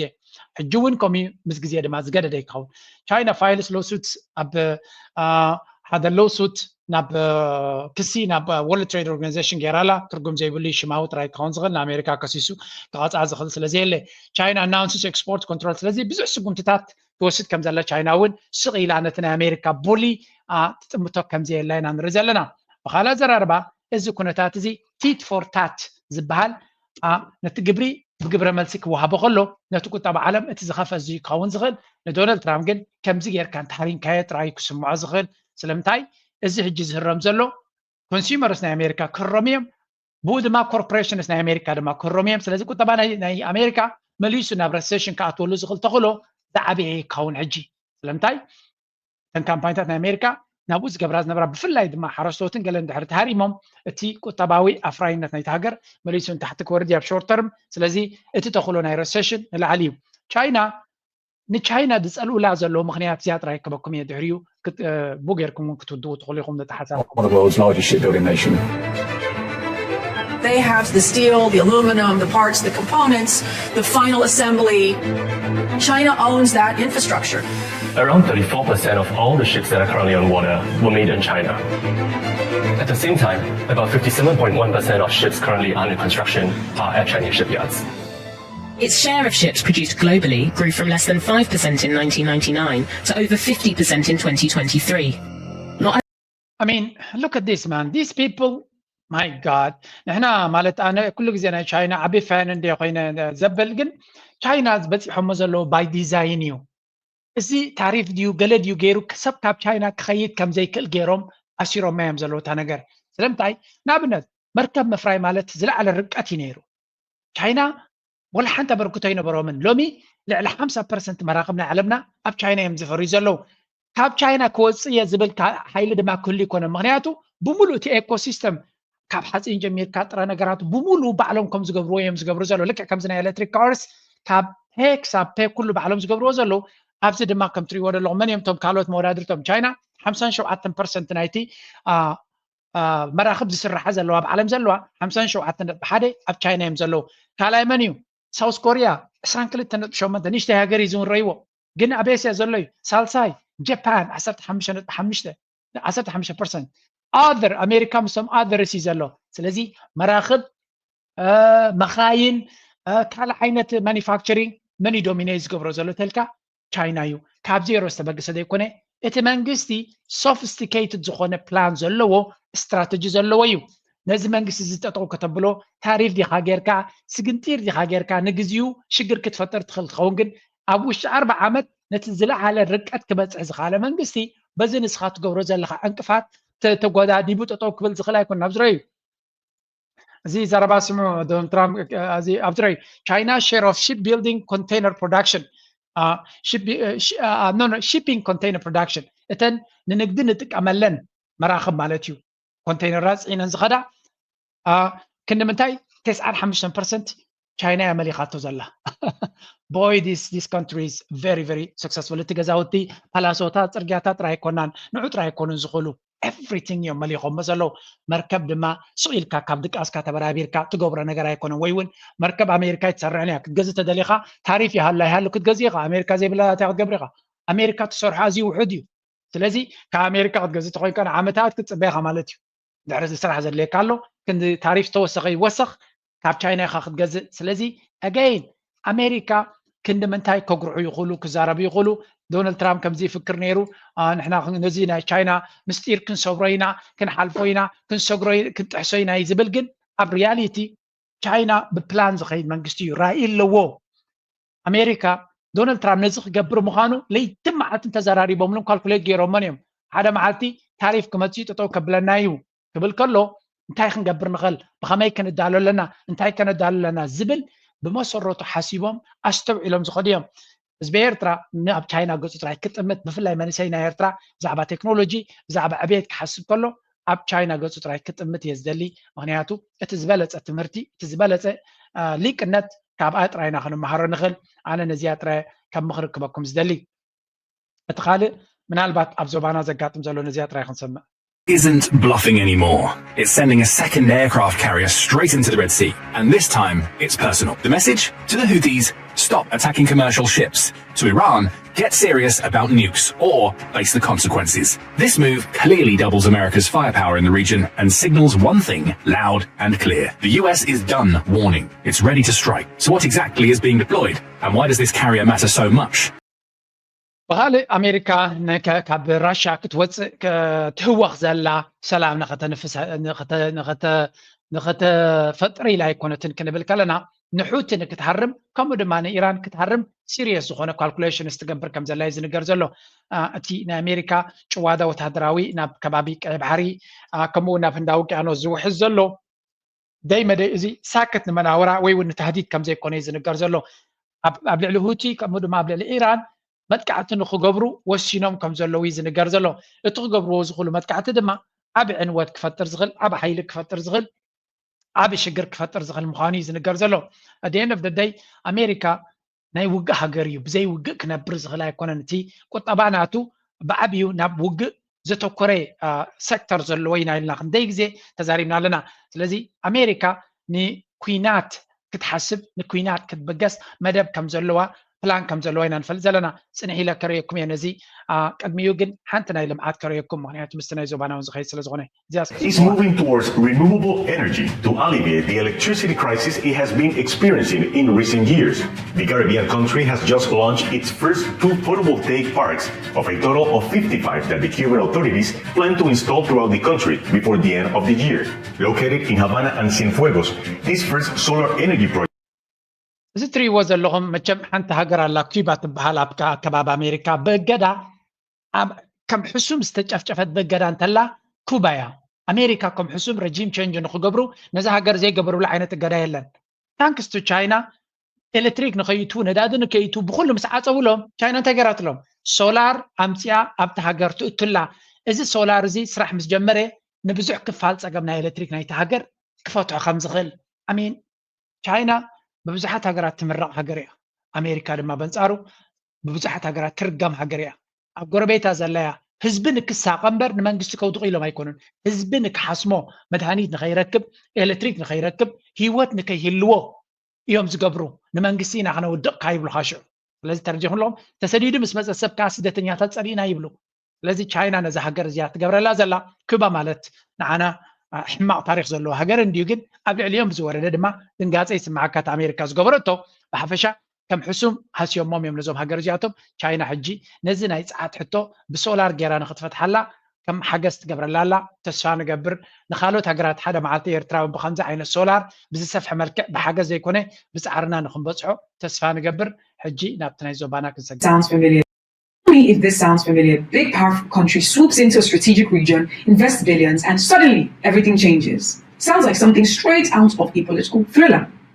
But this isn't fiction. It's actually happening right now in the Horn of Africa. Saudi Arabia is making a very interesting move by investing heavily in Eritrea's Assab port. And trust me, this isn't just about building ports. It's about control, it's about influence, and maybe even blocking Ethiopia from ever touching the Red Sea. ኣብዚ እንታይ ክንርኢና መስለኩም ኤርትራ ኣንጻር ዓለም እያ ትዋጋእ ዘላ ኣንጻር ሜይንስትሪም እያ ክትዋጋእ ዘላ ክበሃል ከሎ ከምዚ ንተሃዲድ ወይ እውን ነገራት ንምትዕብባይ ዝመስሎ ብዙሕ እዩ so what is the problem ኤርትራ ምዝኾነት ሃገር ዲል ተገይራ ሊትራሊ ቃል በቃሉ ሃገራት ኣፍሪካ ብምለን ምስ ካልኦት ናይ ምዕራብ ሃገራት ኢንቨስት ይገብራ ኣለዋ ሃገራት ዓረብ ይኹኑ ሃገራት ገለ ይኹኑ መጀመርያ እዚ ሓበሬታ እዚ ፌክ ኒውስ እዩ እቲ ሓበሬታ እዛ ሰብ እዚኣ ሕጂ ነዚ ቪድዮ ክትቀርብ ከላ ናይ ብሓቂ ኣጋጢሙ ድያ የጋጠመን ሺ ደዝን ነምበር 1 ኣይትፈልጥን እያ ክብል ኣይክልኒ ሺ ደዝን ኬር ስለዚ እዚ ሓበሬታ እዚ ክመሓላለፍ ከሎ ካብዚ ሓበሬታ እዚ ተበጊሱ ክንዲ ምንታይ ኣሉታዊ ካቨሬጅ ብዛዕባ እዚ ኢንቨስትመንት ብካልእ ናይ ኢንተርናሽናል ሚድያ ዝበሃል ወይ ገለ መለይ ዝግበር ዘሎ ኢትዮጵያ ባዕሉ ዝገበሮ ምዃኑ እዚ ፕሮፓጋንዳ ትፈልጡ ኢኹም ካልኦት ኢንቨስተርስ ናብ ኤርትራ ንኸይመፁ سعودية أنا بيرترا تمسيون تا عينت باكلاش كقاطمهم كم زغل تا عينت سجم كقاطمهم كم زغل نمسرح تبهيلوس تجبر درامايزي أول سعيد ونبنات فيديو قلت وان يريب بقمت علو الناراتيف المين ستريم ما جزء هذا عبي بمليونات فلورز لو channel تي الناراتيف كل جزتي ترخا وين تزرب إثيوبيا تبلع عينت ترخا يا بيدي أدمت لأن إثيوبيا زقول لي زي حجزي إثيوبيا أب كفيل واكب لكم هيكلني سلمتها يقوم زولك مزلو إثيوبيا 210 مليون و 210 مليون سلزبلون زلو زخونه يوتيوبر ويون زخونه ميديا نير تراويان 3 مليون زحقس ويون كنوع كوين تسمعوا ده كونه إثيوبياويان كريو لي يقولوا من إثيوبياويان زمقوس انتغيره يلون إثيوبيا يحجز فتن حدا كالاي التصحفات نسمزري وكل جزء إيرترا ودبات شيء كم زلا زي فتنه زي جبرت خلا كم غير كناراتيف نمفتعر استجبر زرباينا نرزلنا سلازي ኤርትራውያን ልዕሊ ማንም ስራሕ የድልየና ኣሎ ኣብዚ ሕጂ ዋን እኳ ተስፋ ዝህበኒ ኣብ ኤክስ ብዙሕ ሰብ ይፅሕፍ ይርኢ ኣለኹ ኮንትሪቢዩት ክገብር ይርኢ ኣለኹ ብዙሕ ስራሕ የድልየና ኣሎ ብፍላይ ብእንግሊሽ ዝፅሓፍ ትሕዝቶ ብትግርኛ ክፅሕፍ ትኽእል ተኮይንካ ነታ ብትግርኛ ዝፅሓፍካያ ጉግል ትራንስሌት ሎሚ ዝበለፀ ትራንስሌሽን እዩ ዝገብር ብእንግሊሽ ጌርካ ቀይርካ ኣብ ኤክስ ፖስት ግበራ ናተይ ቻለንጅ ዝብለኩም ዘለኹ እዚኣ ወላ ቆሪፅኩም ናብ ካልኦት ኣብፅሕዋ ዝኾነ ኤርትራዊ ኣብ ፌስቡክ ፖስት ዝገብር ዘሎ ፕሊስ ኣብ ኤርትራ ብትግርኛ ኣብ ፌስቡክ ፖስት ትገብር ተለካ ፅሒፍካ ዝያዳ ናይ ፅሑፍ እየ ዝብል ዘለኹ ነታ ብትግርኛ ትፅሕፋ ዘለካ ብእንግሊሽ ትራንስሌት ጌርካ ኣብ ኤክስ ፖስት ግበራ ፕሊስ ወላ ሰብ ኣይረኣያ እቲ ኣልጎሪዝም ግን ይረኽቦ እዩ ነቲ ሓበሬታ ናብቲ ኣርቲፊሻል ኢንቴሊጀንስ ክእትዎ ከለዉ ኢትዮጵያውያን ብዛዕባና ዝብልዎ ዘለዉ ዝንቡሕ ታሪክ ጥራይ ዘይኮነ ንኤርትራ ትብሎ ዘላ ተኺልኩም ድማ ሃሽታግ ኤርትራ ወይ ገለ እናገበርኩም ግበርዎ ስለዚ ቀፃሊ ኣነ ኣብ ኤክስ ንገብሮ በርክቶ ክዓዝዝ ክኽእል ኣሎ ኤክስ ጥራይ ዘይኮነ ኣብ ጉግል ድማ ብብሎግ ዝፅሓፍ ወይ ገለ መለ እሱ ምናልባት ክብድ ዝበለ እዩ ናትካ ብሎግ ከፊትካ ናትካ ዌብሳይት ከፊትካ ክኸውን ስለ ዝኽእል እቲ ዝያዳ ኣብ ፌስቡክ ይኹን ኣብ ፌስቡክ ንገብሮ ኣብ ኤክስ ድሕሪ ትራንስሌት ጌርና ወላ ኣብ ኤክስ ኣብ ፌስቡክ ትገብሮ እውን ብእንግሊሽ እውን ደጊምካ እንተገበርካዮ ፅቡቕ እዩ ምክንያቱ እቲ ሲስተም ዝያዳ ነቲ ናይ እንግሊሽ ኣብቲ ናቱ ሲስተም ስለ ዝእትዎ ኣብቲ artificial intelligence ናይ ፌስቡክ እውን ስለ ዝእትዎ ንዑ እውን ክንጥቀመሉ ኣለና Again, my name is Ife Igwe, and this is the African Diaspora News. Shiny port in Eritrea, so important. Well, the Red Sea is one of the most important trade routes in the world. It connects Europe, Asia, and Africa. So if you control access to the Red Sea, you control a major chunk of global trade. Now, Ethiopia, one of Africa's largest economies, has no coastline, zero. They lost it when Eritrea gained independence, and ever since, Ethiopia has been trying to figure out how to get its own direct access. جنتايو كل جزء نيتوبيا أف دقة بحرية يبلان so what يبلان كيد كبعدهم أبوه إيرترا قديتها يكون أف دقة بحرية نكتبان إثيوبيا قديتها يبلان لولا يتاجر سلزغنت شارخو يقولوا أف دقة بحرية أكسس نختركب ودب نختكم سيرفيس كتبات غليا عباي هاجريا كم زيا الكاجن there is no any legal حقاوي legitimacy لن عباي سلزغنت أف دقة بحرية ناي زيناتا ناي كال لولا ومريت تختوسد ዲፕሎማሲ ጌራ ብሕጊ ዓለም ኤርትራ ብትደልዮ ኤርትራ ዘይደልዮ ኩሉ ኤርትራ ብትደልዮ መንገዲ ክሰርሕ ትኽእል እያ ካብ ወፃኢ ግን ኩሉ ዝንብ ሓበሬታ እዩ ንቐፅል እዚ ዘረባ ንምንታይ እየ ዘምፅኦ ዘለኹ ኣብዚ ኣሎ ሓደ ትግራዋይ ለንቀነ ኣይዶን እንታይ ዓይነት ማይ ተጠሚቑሎ እስከዚያ ስምዕዋ ቀይሕ ባሕሪ 1000 ኪሎ ሜትሮስ ናይ ኤርትራ እዩ ቀይሕ ባሕሪ ተርዲኸን ቀይሕ ባሕሪ ናይ ዓለምና 60% ናይ ኢኮኖሚ ትራንዚት ወይ ከዓ ስግግር ዝግበሮ እዩ ሶ ኤርትራ ዓባይ ሃገር እያ ፖለቲካኣ ኢኮኖሚኣ ትመሓደረሉ ስርዓት ብዘየገድስ ኤርትራ ዓባይ ሃገር እያ ናይ ዓለም ናይ ቁጠባን ናይ ፀጥታ ናይ ወታደራዊ ኮሪደር ማለት ቀይሕ ባሕሪ በቃ ቀይሕ ባሕሪ ዝተፀግዐ ከባቢት እያ ኤርትራ ቀይሕ ባሕሪ ብዋናነቱ እውን ዝምልከታ እዩ ስለዚ ዘመሓድር ዘሎ ሰብ ኢሳያስ ጅቡቲ ክንዲ 1/6 ትግራይ ትኸውን ብዙሓት ሓያላት ሃገራት ወታደራዊ ናቕጣ ገይሮም ቀጠኖም ናይ ኢኮኖሚ ቀጠና ስክር ይገብሩ ኣለኹ ሶ ናይ ኤርትራ ፖለቲካ ምዕሪቶ ኮይኑ ናይ ዓለምና ኣለዋ ዝበሃላ ዋላ ኣብ ዝተፈላለየ ናይ ፖለቲካ ሰላልፋ ዘለዋ ሃገራት ኣብ ኤርትራ ወታደራዊ ናቕጦኦም ከፍ ኣቢለን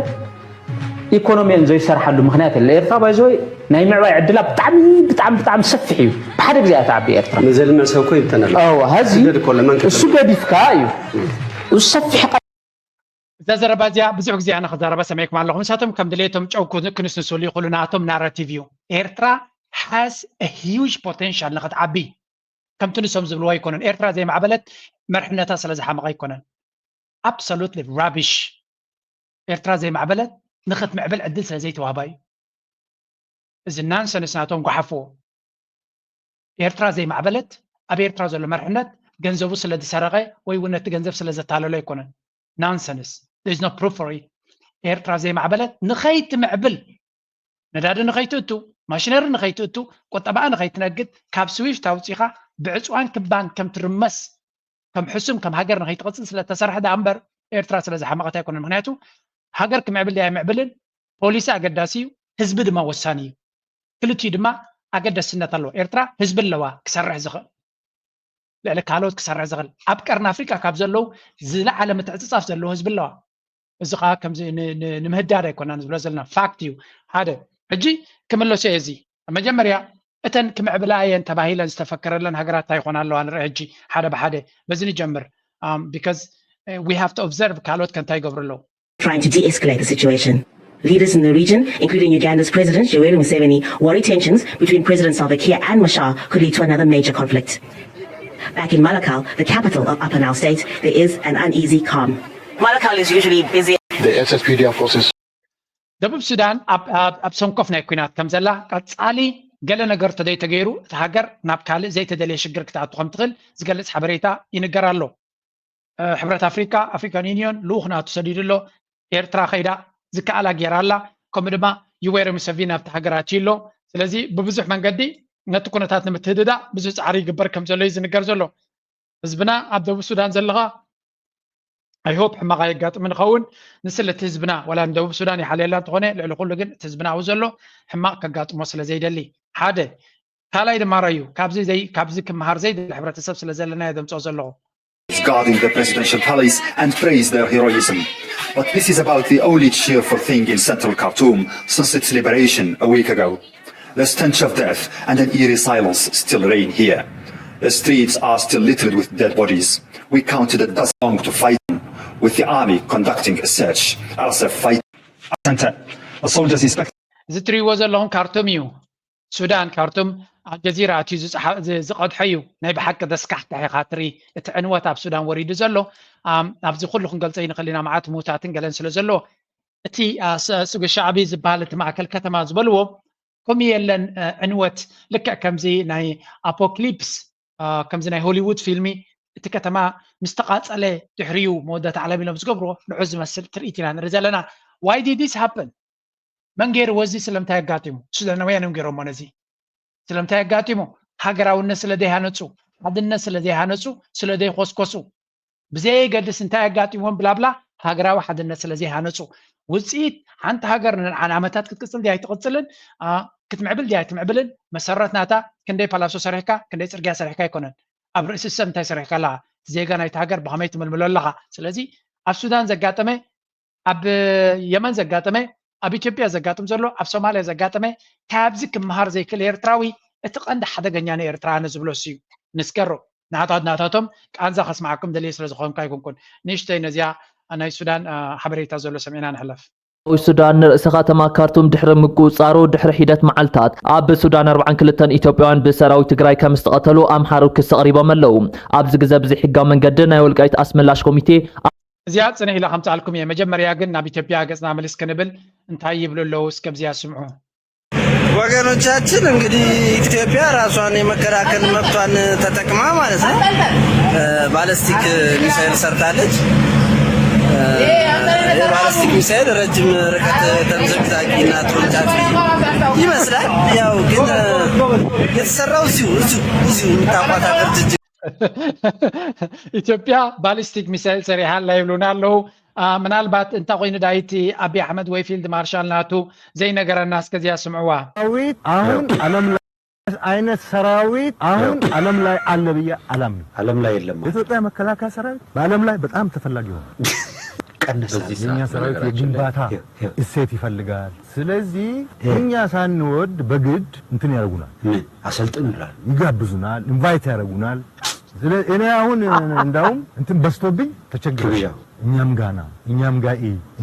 እንነጋገር እኛም ጋር እንደራደር እኛም ጋር እንፈራረም የሚል በቃ ቁጥር የለው ያው ፊልድ ማርሻል አሁን እንደዚህ ነው የሚናገረው የኢትዮጵያ ፊልድ ማርሻል እኔ እኮ ብሩ ገረብ ዘዳኸወደ ሰባይሲ አለ ብጣዕሚ ብዛዕቡዝ ወጽ ቪዲዮታት ብጣዕሚ ደሰቀኒ ብራን ጁላት ፊልድ ማርሻል ናቶሚ እዚ ትዝበለጸ መኮንን ናቶሚ ማለት ንሰብሪኻ መጽሐፍ ከንበብካያ አይት በገበራስ አይትፍረዳይ ዝብል ለባማት ከመዮም ዝብሉ ክንፈርዱና እንደለና እዚ ግን ኢትዮጵያውያን እዮም ዝፈርድዎ ዘለው እዚ ህጅቲ ትዝበለጸ መኮንን ንኢትዮጵያ ሰራዊት ናታ ክመርሕ ዝኽእል በቃ ኣብ ዓለም ተመራፂ ሰራዊት ሃኒፁ ከም ዘሎን ብዝኸዶ ድማ ክዕወት ዝኽእል ዕዉት ሰራዊት ከም ዝሃነፀ ለካ ሰራዊት ናቱኻ ኣብ ዘርከበ ዝማረኽ ሰራዊት እምበር ውፅኢት ከምፅእ ዝኽእል ኣይኮነን ስለዚ ምሩኽ እንታይ ከሰልጥን ዝኽእል ከምኡ ምሩኻት ክኾኑ ዝኽእሉ ሰራዊት እዩ ከሰልጥን ዝኽእል ብምባል ኣብ ብዙሓት ሰባት ይዛረቡ ኣለው ኣብዚያ እስከስምዑ ሓንቲ ምናልባት እዚኣ ንኢትዮጵያውያን ኣመን ኣገዳሲት ነጥቢ ክትከውን ትኽእል እያ ፅባሕ ንጎኒ ኤርትራ እንታይ ክፅበየካ ከም ዝኽእል ድማ ካብዚኻ ትመሃር ናይ ኢትዮጵያ ናይ ፕሮፓጋንዳ መጽሔት ደውፆ እዚ ኣብ ክልል ኣምሓራ እንታይ ጀሚሮም ኣለዉ ናይ ኣቢ ስርዓት ምልሻ ፋኖ ምሽ ኣሎ ኣንጻር ፋኖ ክቃለስ ዝኽእል ኣምሓራ ከም ኣንቲ ራየት ምልሻ ብምባል ከም ፖሊስ ገይሮም የሰልጥኖም ኣለዉ እዚ ኸ እንታይ እዩ ንሓትሕዶም ንኽቃተሉ ኣምሓሩ Look at this. This is crazy, man. እዚኦም ክሳዕ ክንደይ ኣብ ልዕሊ ንሓትሕዶም ዘለዎም ፅልኢ ፍሉይ ምዃኑ ስለዚ ኣምሓራ ናይ ፋኖ ሰራዊት ወይ ናይቲ ኣቢ ሰራዊት ከይዱ እንዲያው ዝዋጋ ነይሩ ውፅኢት ስለዘየምፀ እቲ ናይ ኣቢ ሰራዊት ድማ መብዛሕትኡ ግዜ ናይ ኣቢ ሰራዊት እዩ ናይ ኦሮሞ ሰራዊት እዩ ስለዚ ኦሮሞ ይቅተሉ ስለ ዘለዉ እንታይ ክንገብር ኣለና ኢሎም ሓንቲ ፍልይቲ ሓሳብ ሓሲቦም መስለኩም ናይ ኣምሓራ ሰባት ከም ፖሊስ ጌርና ክነሰልጥኖም ኣለና ሽዑ ኣምሓራ ንኣምሓራ ፋኖ ኣምሓራ እዩ ኣብ ውሽጢ ዓዲ ድማ ትዝቃለሶ ኣምሓራ ንገብሮ ስለዚ እዚ ሓበሬታ እዚ ስለ ዝበፀ ይመስለኒ ብዙሓት ኣምሓራ ብብዝሒ ክማርኹ ጀሚሮም ከም ዘለዉ ዝገልፅ ሓበሬታ ወፂ ነይሩ ሓደ ካብቲ ዝረኽቦ ሓበሬታ ማለት እዩ ሓደ 50 ዝኾኑ መኮንናት ናይ 50 members of the strike members of the strike joined the strike ስለዚ the network media has been able to confirm that 50 members of the newly recruited strike detachment forces assigned to each zone have joined the Amhara Fano ናይ ወሎ ዘሎ ማለት እዩ ቤት ኣምሓራ ስለዚ እንታይ ኢና ንርኢ ዘለና ከም ንሪኦ ዘለና እቶም ሰራዊት ናይ ኣቢ ምስ ዓቕሞም ምስ ኣፅዋራቶም ብዝተፈላለየ መንገዲ ናብቲ ፋኖ ይፅምበሩ ኣለዉ ሓደ ካብቲ ናይ ፋኖ ሓይሊ እናበርትዐ ዝመፅእ ዘሎ ህዝባዊ ቃልሲ ጥራይ ስለ ዝኾነ ዘይኮነ ብዙሓት ኪላታት ካብቲ ናይ ፌደራል ሓይሊ ኣብ ልዕሊ ህዝቦም ዝወሩ ዘሎ ድሮናት መጥቃዕቲ ዲካለስ ስቃይ ይርእዩ ስለ ዘለዉ እንታይ እዮም ዝገብሩ ዘለዉ የዝልቁ ኣለዉ ናበይ ይኸዱ ኣለዉ ናብቲ ፋኖ ይሕወሱ ኣለዉ እቲ ውፅኢት ድማ ኣቢ እንታይ ይደሊ ኣሎ ንኣምሓራ ብኣምሓሩ ገይሩ ክዋግኦም ይደሊ ኣሎ ናቲ ካልኩሌሽን ማለት እዩ ንሓትሕዶም ዋላ ክልቲኡ ከምቲ ናይ ኦሮሞማ ትብል ስትራተጂ ኣምሓሩ ንተጋሩ ክዋግኡ ከለዉ ንኣቢ ምቾት እዩ ነይሩ ዝበሃል ንሓትሕዶም ይማወትሉ ክልቲኡ እቲ ናይ ሰሜን ህዝቢ ክዳኸመሉ ስለ ዝደሊ ዝነበረ ከምኡ እውን እቲ ናይ ወልቃይት ገለገለ ዘሎ ድማ ከም ታይም ቦምብ ተጠቂሙ ኣብ መንጎ ትግራይን ኣምሓራን ዘሎ ህዝቢ ንሓትሕዱ ከም ዝባላዕ ንክገብሮ ከም ፕላን ሒዝዎ ዘሎ ከም ዝኾነ ኢና እዩ ዝንገር ካብኡ ቀፂሉ ድማ እቲ ኣምሓራ ንሓትሕዱ ናይ መንግስቲ ሰራዊት ኮይኑ እቲ ፖሊስ ተባሂሉ ዝስልጥን ዘሎን ፋኖን ንሓትሕዶም ክባልዑ ስለዚ ኣብ መወዳታ ዝሰዓረን ዝኸሰረን ኩናት ሓትሕድ ስለ ዝኾነ ህዝቢ ኣምሓራ ይደክም ህዝቢ ኣምሓራ ይጠፍእ እቲ ኣምሓራ ዝበሃል ድማ ብቁጠባ ሓደ ካብቲ ኣብዪ ኣሕመድ እዚ ኩናት ናይ ኣምሓራ ክቕፅል ዝደልየሉ ምክንያት ኣለዎ ኣምሓራ ክዳኸም ክኽእል ኣለዎ እቲ ህዝቢ ኣምሓራ እቲ ክልል ኣምሓራ ፅቡቅ ገይሩ ክዳኸም ክኽእል ኣለዎ ክልል ትግራይ ፅቡቅ ገይሩ ክዳኸም ኣለዎ ተባሂሉ ሳዕ እታ ታርጌት ታሪማ እያ ስለዚ ናይ ትግራይ ዳርጋ ኦልሬዲ ተዓዊትሉ እዩ ኣምሓራ ድማ ከም ትግራይ ፅቡቅ ገይሩ ክዳኸም ክኽእል ኣለዎ እቲ ኩናት ምቕፃሉ በዚ ዝፈትዎ እቲ ናይ ኦሮሞ ኢሊት ንሕና ላዕሊ ክትመፅእ ተኮይንና ኣምሓራ ክዳኸሙ ክኽእሉ ኣለዎም ህዝቦም ክዳኸም ክኽእል ኣለዎ ቁጠቦም ክዳኸም ክኽእል ኣለዎ ስለዚ እቶም ዝዓበዩ ኣምሓራን ኦሮሞን እዮም ነይሮም እቶም ቁጠባ ዘለዎም ዝበሃሉ ኣምሓራን ትግራይን እዮም ነይሮም እቶም ቁጠባ ዝነበሩ ንክልቲኦም መሬት ከም ዝዘብጡ ገይሮሞም ስለዚ ኣዲስ ኣበባ ተቆፃፂሩ ኣሎ ኦሮሞ ወታደርና ናቱ ይህንድስ ኣሎ ኣብ መወዳታ እቲ ሃገር ክትብተን ስለትኽእል ንዓታቶም ከዋፅኦም ዝኽእል ዝበልዎ ነጥቢ እዮም ዝመርፁ ዘለዉ ምናልባት ኣብዪ ኣሕመድ ድማ ሎንግ ጌም ናቱ ንነዊሕ እኳ ክሓስብ ዝኽእል ኣይኮነን ኣብ ሓፂር ግዜ ከጋጥሞ ዝኽእል ድማ እታ ካልኩሌሽን ዝገብራ ዘሎ ነዚኦም ኣዳኺሙ ንሱ ንላዕሊ ንክመፅ እዩ እዚያስ ክስምዕዋ ካለው ጥላቻና እኛ ከኛ ጋር ያለን ጥላቻስ ሻዕቢያ ከኛ ጋር ካለው ጥላቻና እኛ ከኛ ጋር ያለን ጥላቻስ ቢወዳደር በቁም እየተቃጠለ እኮ ነው ያለ ነው። ልክ ነው። ያው አንዱ ጥላቻ ሌላውን ትክክል ስለማያደርገው ነው እንጂ ትክክል ነው። ግን በሁለቱ መሃል ካለው ድርጅት ካለው ግንኙነት ለዛኛው ኤክስኪዩዝ አለኝ። በሁለቱ መካከል ባለው ግንኙነት ብቻ እንዴት ሊወሰን ይችላል ልህ ነው ማለት አይዲዮሎጂካሊ ሻዕቢያ ትላንትና በኢትዮጵያ ባሉ ህብረተሰቦች ላይ ያለው ኣብዚኣ ካለዉ ኩሉ ግዜ እቲ ፀገም ናይ ኢትዮጵያ ናብ ኤርትራ ጥራይ ከላግብዎ ዝፍትኑ ሕጂ እቲ ናይ ፋኖ ሓይሊ ዝሓስቦ ዘሎን እቲ ነቲ ፋኖ ኣተሓሳስባ ንከይዕወት ዝፅዕር ዘሎ ሓይሊ እንታይ ገብር ኣሎ ክርዮ ኢና ኣብዚኣ ኣብዚ እዋን እዚ ኤርትራ ምስ ናይ ህወሓት ሓይሊ ብሓደ ክኸውን ይፍትን ኣሎ ዝብል ዘረባ በብዝሒ ንሰምዕ ኣለና ምስ ፋኖ እውን እስከ ስምዕዎ እዚ ዘረባ እዚ ምጉት እዚ ስምዕዎ ስለምንታይ ኣምሓራ ምስ ፋኖ ምስ ሻዕቢያ እንተሰርሐ እንታይ ፀገም ኣለዎ ወይ እውን እንታይ ሽግር ከምፅኣልና ይኽእል ንዝብል ዲቤት ክገብሩ ከለዉ ንሕና ብማዕዶ ክንጥምት ኣለና ሓንቲ ኣብ ኤክስፖስ ዝገበርኳ ክርየኩም እያ ልክዕ ነዚ ድራማ ብኢትዮጵያ ዝግበር ዘሎ ብማዕዶ ኢና ንሪኦ ዘለና ብማዕዶ ግን ከም መምሃር ክንጥቀመሉ ኣለና ስቴት እንደዛ አልነበረም ነው ምትለኝ ወይስ አሁን ተለውጧል ነው? ግልጽ ማድረግ ፈልጌ ነው።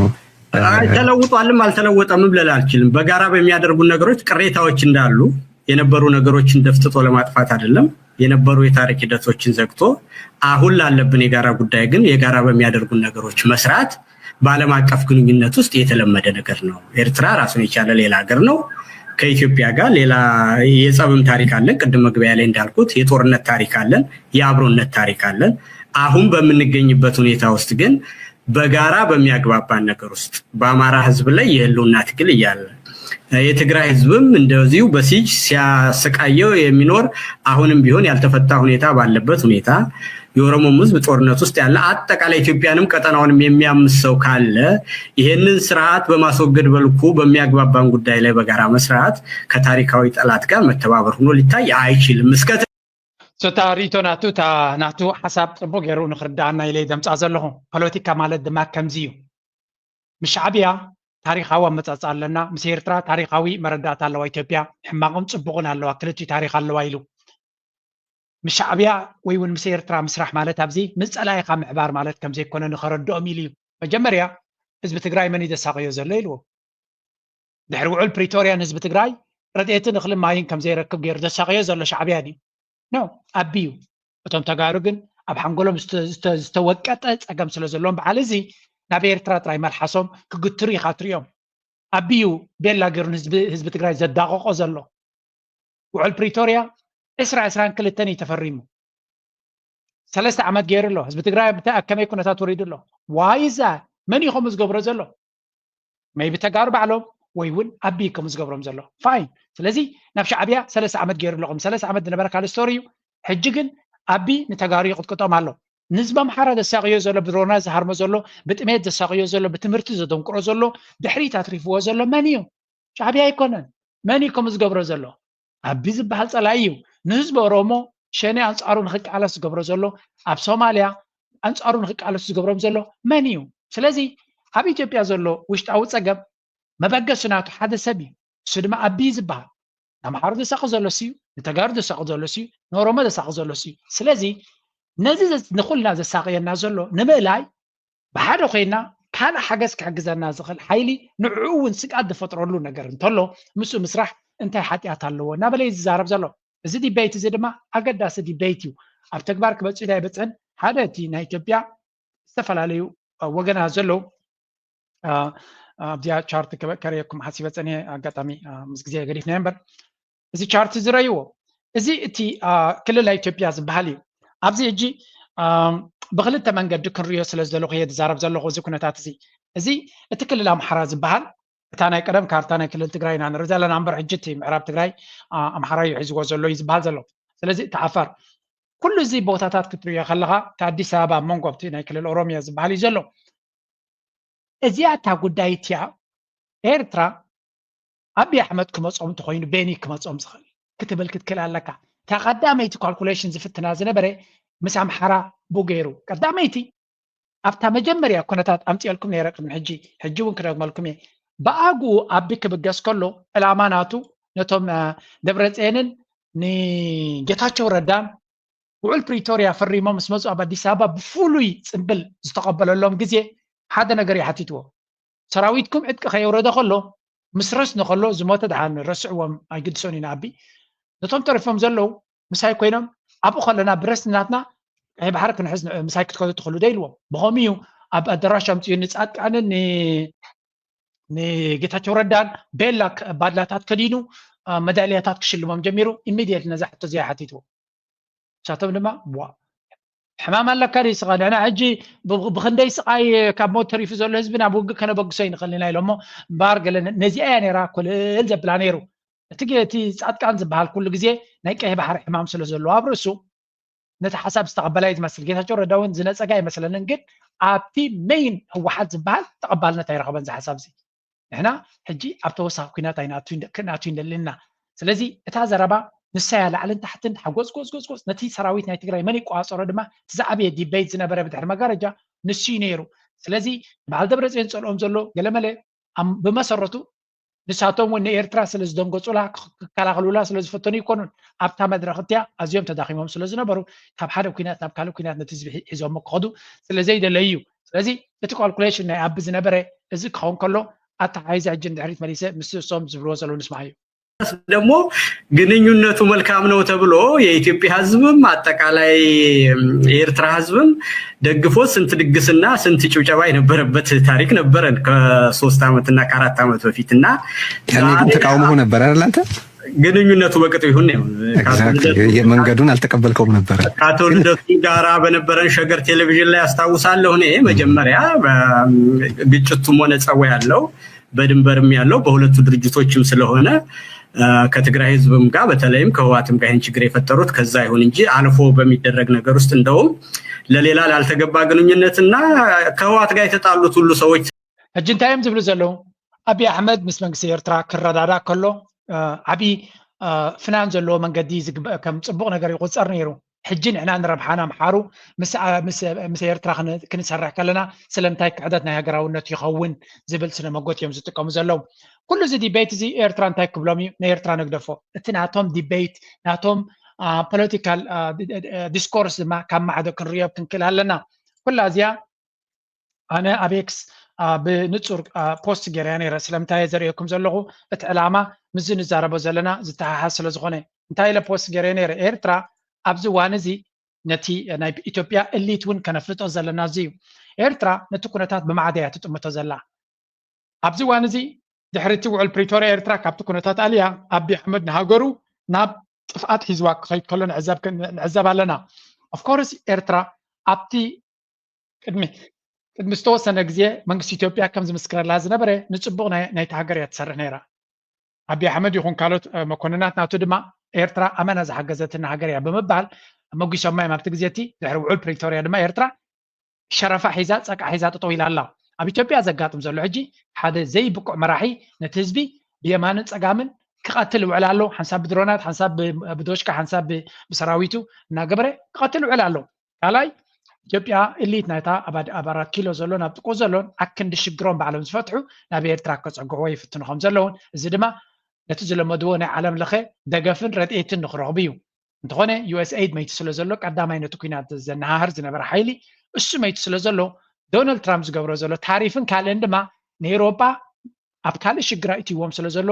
ኩለን ሃገራት ናይ ዓለም ድማ ቁጠባዊ ነውፅ ኣጋጥሞን ስለ ዘሎ ንኩናት ክገብር ዝደሊ ኣብይ ኣሕመድ ክሕግዝ ዝኽእል ሸውሃት ዘለዎ ምናልባት ኢማራት ጥራይ ክኸውን ዝኽእል እምበር ካልእ ክህሉ ይክእልኒ ስለዚ ብዘይ ናይ ደገ ሓገዝ ምስ ውሽጣዊ ፀገም ዘሎ ቁጠባዊ ፀገም ዘሎ ኣብይ ኣሕመድ ምርጫ ናቱ እንታይ ክኸውን ይኽእል ብምባል ብዙሓት ሰባት ሼር ገይሮም ኣለዉ ኣቤክስ ናተይ ኣላ ሼር ግበርዎ ከምዚ ንምፅሓፍ ድማ ንሕና ውሽጣዊ ፀገም ናይ ኢትዮጵያ ንደፋእ ኣለና ይበልኩን ንሕና ብማዕዶ ኮይና ንዕዘቦ ዘለና እቲ ንሪኦ ዘለና ግን ኤርትራ ወላ ሓንቲ ኢድ ከም ዘይብላን እቲ ፀገም ድማ ብሰንኪ ዓቢ ዘጋጥም ዘሎ ከም ዝኾነን ህዝቢ ኢትዮጵያ ድማ ኣብ ሽግር ወዲቑ ከም ዘሎ እየ ክምጉን ዝፍትን ዘለኹ ብዙሓት ኤርትራውያን ድማ ካልእ ከባቢታት ናይ ኢትዮጵያ ክንፀምድ ፀኒሕና ኤንጌጅ ክንገብር ፀኒሕና ምስ ወያነ ግን ካብ ክፍላ ሰብዓታት ዝጀመረ ፅምዶ እዩ ኣብዚ ኣብፂሕና ዘሎ ፀገም ከዓ ካብኡ ክንወፅእ ክንክእል ምንቲ እንታይ ክግበር ክኽእል ኣለዎ እዚ ፀቢብ ጉጅለ ናይ ወያነ ኣብዚ ዝሓለፈ 50 ዓመታት ዘማዕበሎ ፀገም እንታይ እዩ ስለምንታይ ከምኡ ኮይኑ ፀገም ስለምንታይ ቅድም ንሉላዊት ናፃ ትግራይ ተባሂሉ ድሕሪኡ ናብ ህወደግ ዘመሓድሮ ናይ ኢትዮጵያ ሓድሽ ስርዓት ተባሂሉ መፅኡ ካብኡ ናብዚ ትማል ድረኣናዮ ኸይድና ሕጊ ናይቲ ስርዓት ምትፍናን እያ ምትፍናን ከመይ ጌርካ ማኒፑሌት ትገብር ወይ ድማ ተጥምዝዝ ተኣሊ በታትኖ ኤትኒክ ዝኾነ ስምዒታት መመሊሱ ከም ብስርት ክበር ኤትኒክ ዝኾነ ትካላት መስርት ድሕሪ ኣብ ትካላዊ ቅርፂ ደረጃ በፂሑ ትምትፍና መመሊሱ እናሓየለ ዝኸውን ካልኣይ ግዜ እውን ሕጂ እዛ ፕሬዚደንት ኢሳያስ ዝብላ ዘሎ ህወሓት ኣብ ስልጣን ከሎ ንነዊሕ ዓመታት ዝተጠቀመላ ታክቲክ ክትከውን ከላ ዕሸል ኣብ ድማ ኤግዛክት ነዚኣ ተማሂሩ መፅኡ በዚያ ኣተሓሳስባ ዝዓበየ ስለ ዝኾነ ነቲ ምትፍናን ተጋሩ ደሊከይትሉ ዝገብርዎ ዝነበሩ ብወግዒ ዝገብሮ ዘሎ እሱ ስለምንታይ ኩሉ ነገሩ ንኣብነት እቶም ተጋሩ ብዚ ዋን እዚ ዝዛረብዎ ዘለዎ ስምዑ ብዚ ትግራይ ዝኾነ ኢትዮጵያ ብትን ተበልተን ዓልታ ጉዳይ ኣይምልከተን እንታይ መስለካስ በማየት ሸሰብና ሞተና በጥሜት በማየት ሸሰብና ተወደ ዕልል ዝብሉ ተኾይኖም ኢትዮጵያ ዘሎ ካሊ ብሔረሰባት ንሕና ምስኦም ተጣቢቅና ክንነብር ህዝብና ክንስወድ ሕጂ ኣይንደልን ሓደ ትግራይ ክቡር እዩ ሓደ ትግራይ በቃ ዓብይ እዩ ትግራይ ከምዚ ኮይና ምስኦም ክንነብር ኣይንኽእልና ካብኡ መተሪእኻዮ ስለዚ ከም እዚ ትርኢቶታት ይብዚ ስምዑ ሕጂ ስርታት ኣሽሓት ዝወፀሩ ወተሃደራዊ ስልጠናታት ሂባ እናመረቐት እያ ዘላ ካብ ኢትዮጵያ ብር ሸለቆ መሰረታዊ ወተሃደራዊ ስልጠና ቤት ትምህርቲ ተወሰኽቲ ኣሽሓት ተመሪቖም ኣሎም ቤት ትምህርቲ መሰረታዊ ስልጠና ውትድርና ብር ሸለቆም ሎም መዓልቲ መበል 41 ጉጅለ መሰረታዊ ወተሃደራዊ ክእለት ዝሰልጠኑ ወተሃደራት ከም ዘመረቐም ሓይሊ ምክልኻል ኢትዮጵያ ኣፍሊጦሎም ሎሚ ኣብ ዝተኻየደ ስነ ስርዓት ምረቓ ኣዛዚ ምብራቃዊ እዚ ሰራዊት ምክልኻል ኢትዮጵያ ሌተናል ጀነራል መሐመድ ተሰማም ዓቕሚ ሰብ ሓይልታት ምክልኻል ምምዕባልን ብዘመናዊ ወተሃደራውን ቴክኖሎጂካውን ምዕባለታት ምድጋፍን ኣድማዓይ ሃገራዊ ሰራዊት ንምዕዋት ወሳኒ ከም ዝኾነ ገሊጾሎም ሓደ ካብቲ ወተሃደራዊ ኣገልግሎት ካብ ካልኦት ሞያታት ዝፈልዩ ቀንዲ ረቑሒታት ንሓለዋ ሃገርን ህዝብን ምግልጋልን ህይወትካን ምስዋዕ ዝግበር ተወፋትብልዮም ቃል ኣትዮም ሰራዊት ምክልኻል ኢትዮጵያ ዝሓለፈ ሰሙን ብ29 መጋቢት ካብ ኣካዳሚ ስልጠና ሰራዊት ሕርሶ ወተሃደራዊ ስልጠና ክእለት ዝሰልጠኑ ኣሽሓት ሓደሽቲ ተመረቕቲ ድሕሪ ምምራቖም እዚ ድማ ንኻልኣይ ግዜ እዩ ኣብ ውሽጢ ሰሙን ዝካየድ ዘሎ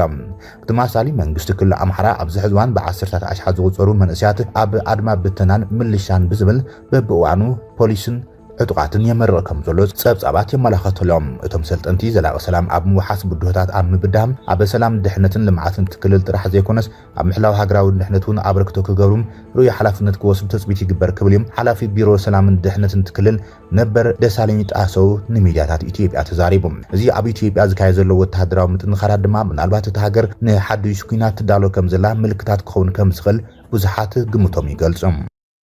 ኢትዮጵያ እዚ ንሪኦ ዘለና እቲ ተርእዮ እዩ ሕጂ ንምንታይ እየ ነዚ ዘምፃልኩም ዘለኹም ከነተሓሓዞ ስለ ዘለና ብዙሕ ነገራት ኣሎ ክተሓሓዝ ዘለዎ ኣብዚ ጉዳይ እዚ ስምዕዎ ምድሓን ናይ መሪሕነት ውሓት ምድሓን ካብ ምድሓንቲ ህዝቢ ካብ ምድሓንቲ ብሄር ተነፂሉ ክረአ ይኽእልን ኣይግባእን እውን በዚ ምክንያት ህወሓት ምድሓን ተኻሊእ ቁልፊ እስትራቴጂ መሪሕነት ህወሓት ምድሓን ተኻሊእ ቁልፊ እስትራቴጂ ህወሓት ተፈላለየ ጥፈታት ገይሩ ክድሕን ኣሎ ንውሽጡ ምግምጋም ምፅራይ ዓቕምታቱ ምምሕያሽ ከም ዘሎ ኮይኑ ሃለዋትና ክነውሕስ እንድሕር ኮይና ከም ሕብረተሰብ ከምቲ ኣብ ብዙሕ እዋናት ተፈቲና እውን ዝኾንናዮ ኣብ ዝሓለፈ 2013 ናብ ርእሲናት ጆኖሳይድ ትፍፀም እንተሎ ዘርኣናዮ ሕብረት ፖለቲካዊ ጥንካሬ ዩኒቲ ሕብረት ህዝቢ ትግራይ እቲ ጉዳይ ሓንቲ ከም ንታሪክ እውን ክትጠቅም ትኽእል እዚኣ ስምዕዋ ርካ ቀፃሊ ኣዊታት ክትብል ከለካ ገለ ከመይ መስኒ እቲ ናብራኹም ባይዘወይቲ ሂወትኩም ሽዑ ዳርጋ ንጎትሱ ምስ ኤርትራ ምስ ናይቲ ፕሬዚዳንት ሽሙ ብጣዕሚ ዝተቀራረቡ እዮም ነይሮም ዝገርመካ ኣይ ቲንክ ኣት ታይምስ ክሪኦ ከለኹ መለስ ካብ ምስ ናይ ባዕሉ ሰባት ኣንለስ ኣብ ቤተ መንግስቲ ቀዳምን ሰንበትን ገለ ክመፁ እንተዘይኮይኑ ግዜ ክሕልፍ እንተደልዩ ናብ ኣስመራ ይኸይድ ከም ዝነበረ እየ ዝፈልጥ ክልተ ሰለስተ ግዜ ከይድና ኣለና ኦፊሻል ብዘይኮነ መልክዑ ካብ ኣስመራ ወፂኦም ይዝናነዩ ካራምቡላ ይፃወቱ ኢሳያስ እውን ይመፅእ ቤተ መንግስቲ ይዓረፍ ከምዚ ዓይነት ስኢሉ ሓዋዊ ቢፃዊ ጥራሕ ዘይኮነስ ብዮንድ ዳት ዝመስል ኣካይዳ ነይርዎም ብጣዕሚ ዝገርም ቤተሰባዊ እዩ ባይደወይ ሓደ ግዜ ከይድና ኣለና ዓዲ ወዲ ኤፍሬም ነው ወዲ ኤፍሬም ምሳና መፅኡ ሰሕዋት ኣለዉ መለሰው ኣስመራ ኣብ ኤርትራ ዘለዋ ኣድኡ እየን ነይረን ማማለማሽ ስለዚ ናብኦም ድራር ንኸይድ በቃ ቤተሰብ እዩ ማለት ሲ ታይም ሞ ኢኻ ክትብሎ ኣብ ክልተ ሃገር ዘለዉ ክልተ ኣሕዋት እምበር ተፈላለዩ ዓይነት ኣይነበሩ ምስቶም ናይ ኢሳያስ ባዲጋርድታት እውን ከም ዝበልካ ኣብ ሱዳን እውን ተራኺብና ንፋለጥ ኢና ብሽም ንፋለጥ ዝገርም ናይ ታሪክ ኣጋጣሚ ኮይኑ ዳሕራይ እውን ናይ ቻይና ዕድል ረኺበ ነይረ ድሕሪ ካብ መለስ መውፀይስ ካብኡ ቀፂለ ወፅየ ኣብ ቻይና ምስ ሰለንጠልኩ ካብኡ ናይ ኮማንዶ ናይ ኣየር ወለድን መምህር ወይ መሰልጠኒ ኮይኑ ወፅኦም ሽዑ እውን ዝገርመካ ናይ ኢሳያስ ናይ ሻዕብያ ኮማንዶታት ብሓባር ኢና ሰልጢና ኣብ ሱዳን ይዝክር ሽዑ ሓየሎም ክመውት ከሎ ኣይ ቲንክ ዘሓንሽ ድየን ገለ ምስ የመን ኩናት እናሃለወ ብሓባር ነይርና ኣብ ሱዳን ስለዚ ተኣሳሰረ ስለ ዝነበረ ብጣዕሚ ጥቡቕ እዩ ነይሩ ከም ቤተሰብ ዓይነት እዩ ነይሩ ሕጂ እዚ ዘረባ እዚ መንሸር ገይርዎ ሪኦ ኣለኹ ኣነ መሲልኩም ኣምሓሩ ኦሮሞ እቲ ናይ ኣብዪ ኣሕመድ ፕሮፓጋንዲስትስ እንታይ ይብሉ ኣለዉ መለስ ዜናዊ ይኹን እቲ ናይ ትግራይ ኤሊት ካብ ንኢትዮጵያ ነቲ ንኤርትራ እዩ ዝሓልየላ ነይሩ ብምባል ኣጀንዳ ሰሪሖምሉ ከም ዘለዎ እየ ዝርኢ ዘለኹም ብርግፅ መለስ ዜናዊ ንኤርትራ ክኸይድ ህዝባዊ ግንባር እንታይ ምዃኑ ስለ ዝፈልጥ ዝነበረ እታ ኩርሲ መን ከም ዝሃቦ ድማ ስለ ዝፈልጥ ዝነበረ ክሳብ ዝደላደል መን ከደላድሎ ከም ዝኽእል ጽቡቕ ጌሩ ስለ ዝፈልጥ ዝነበረ እዩ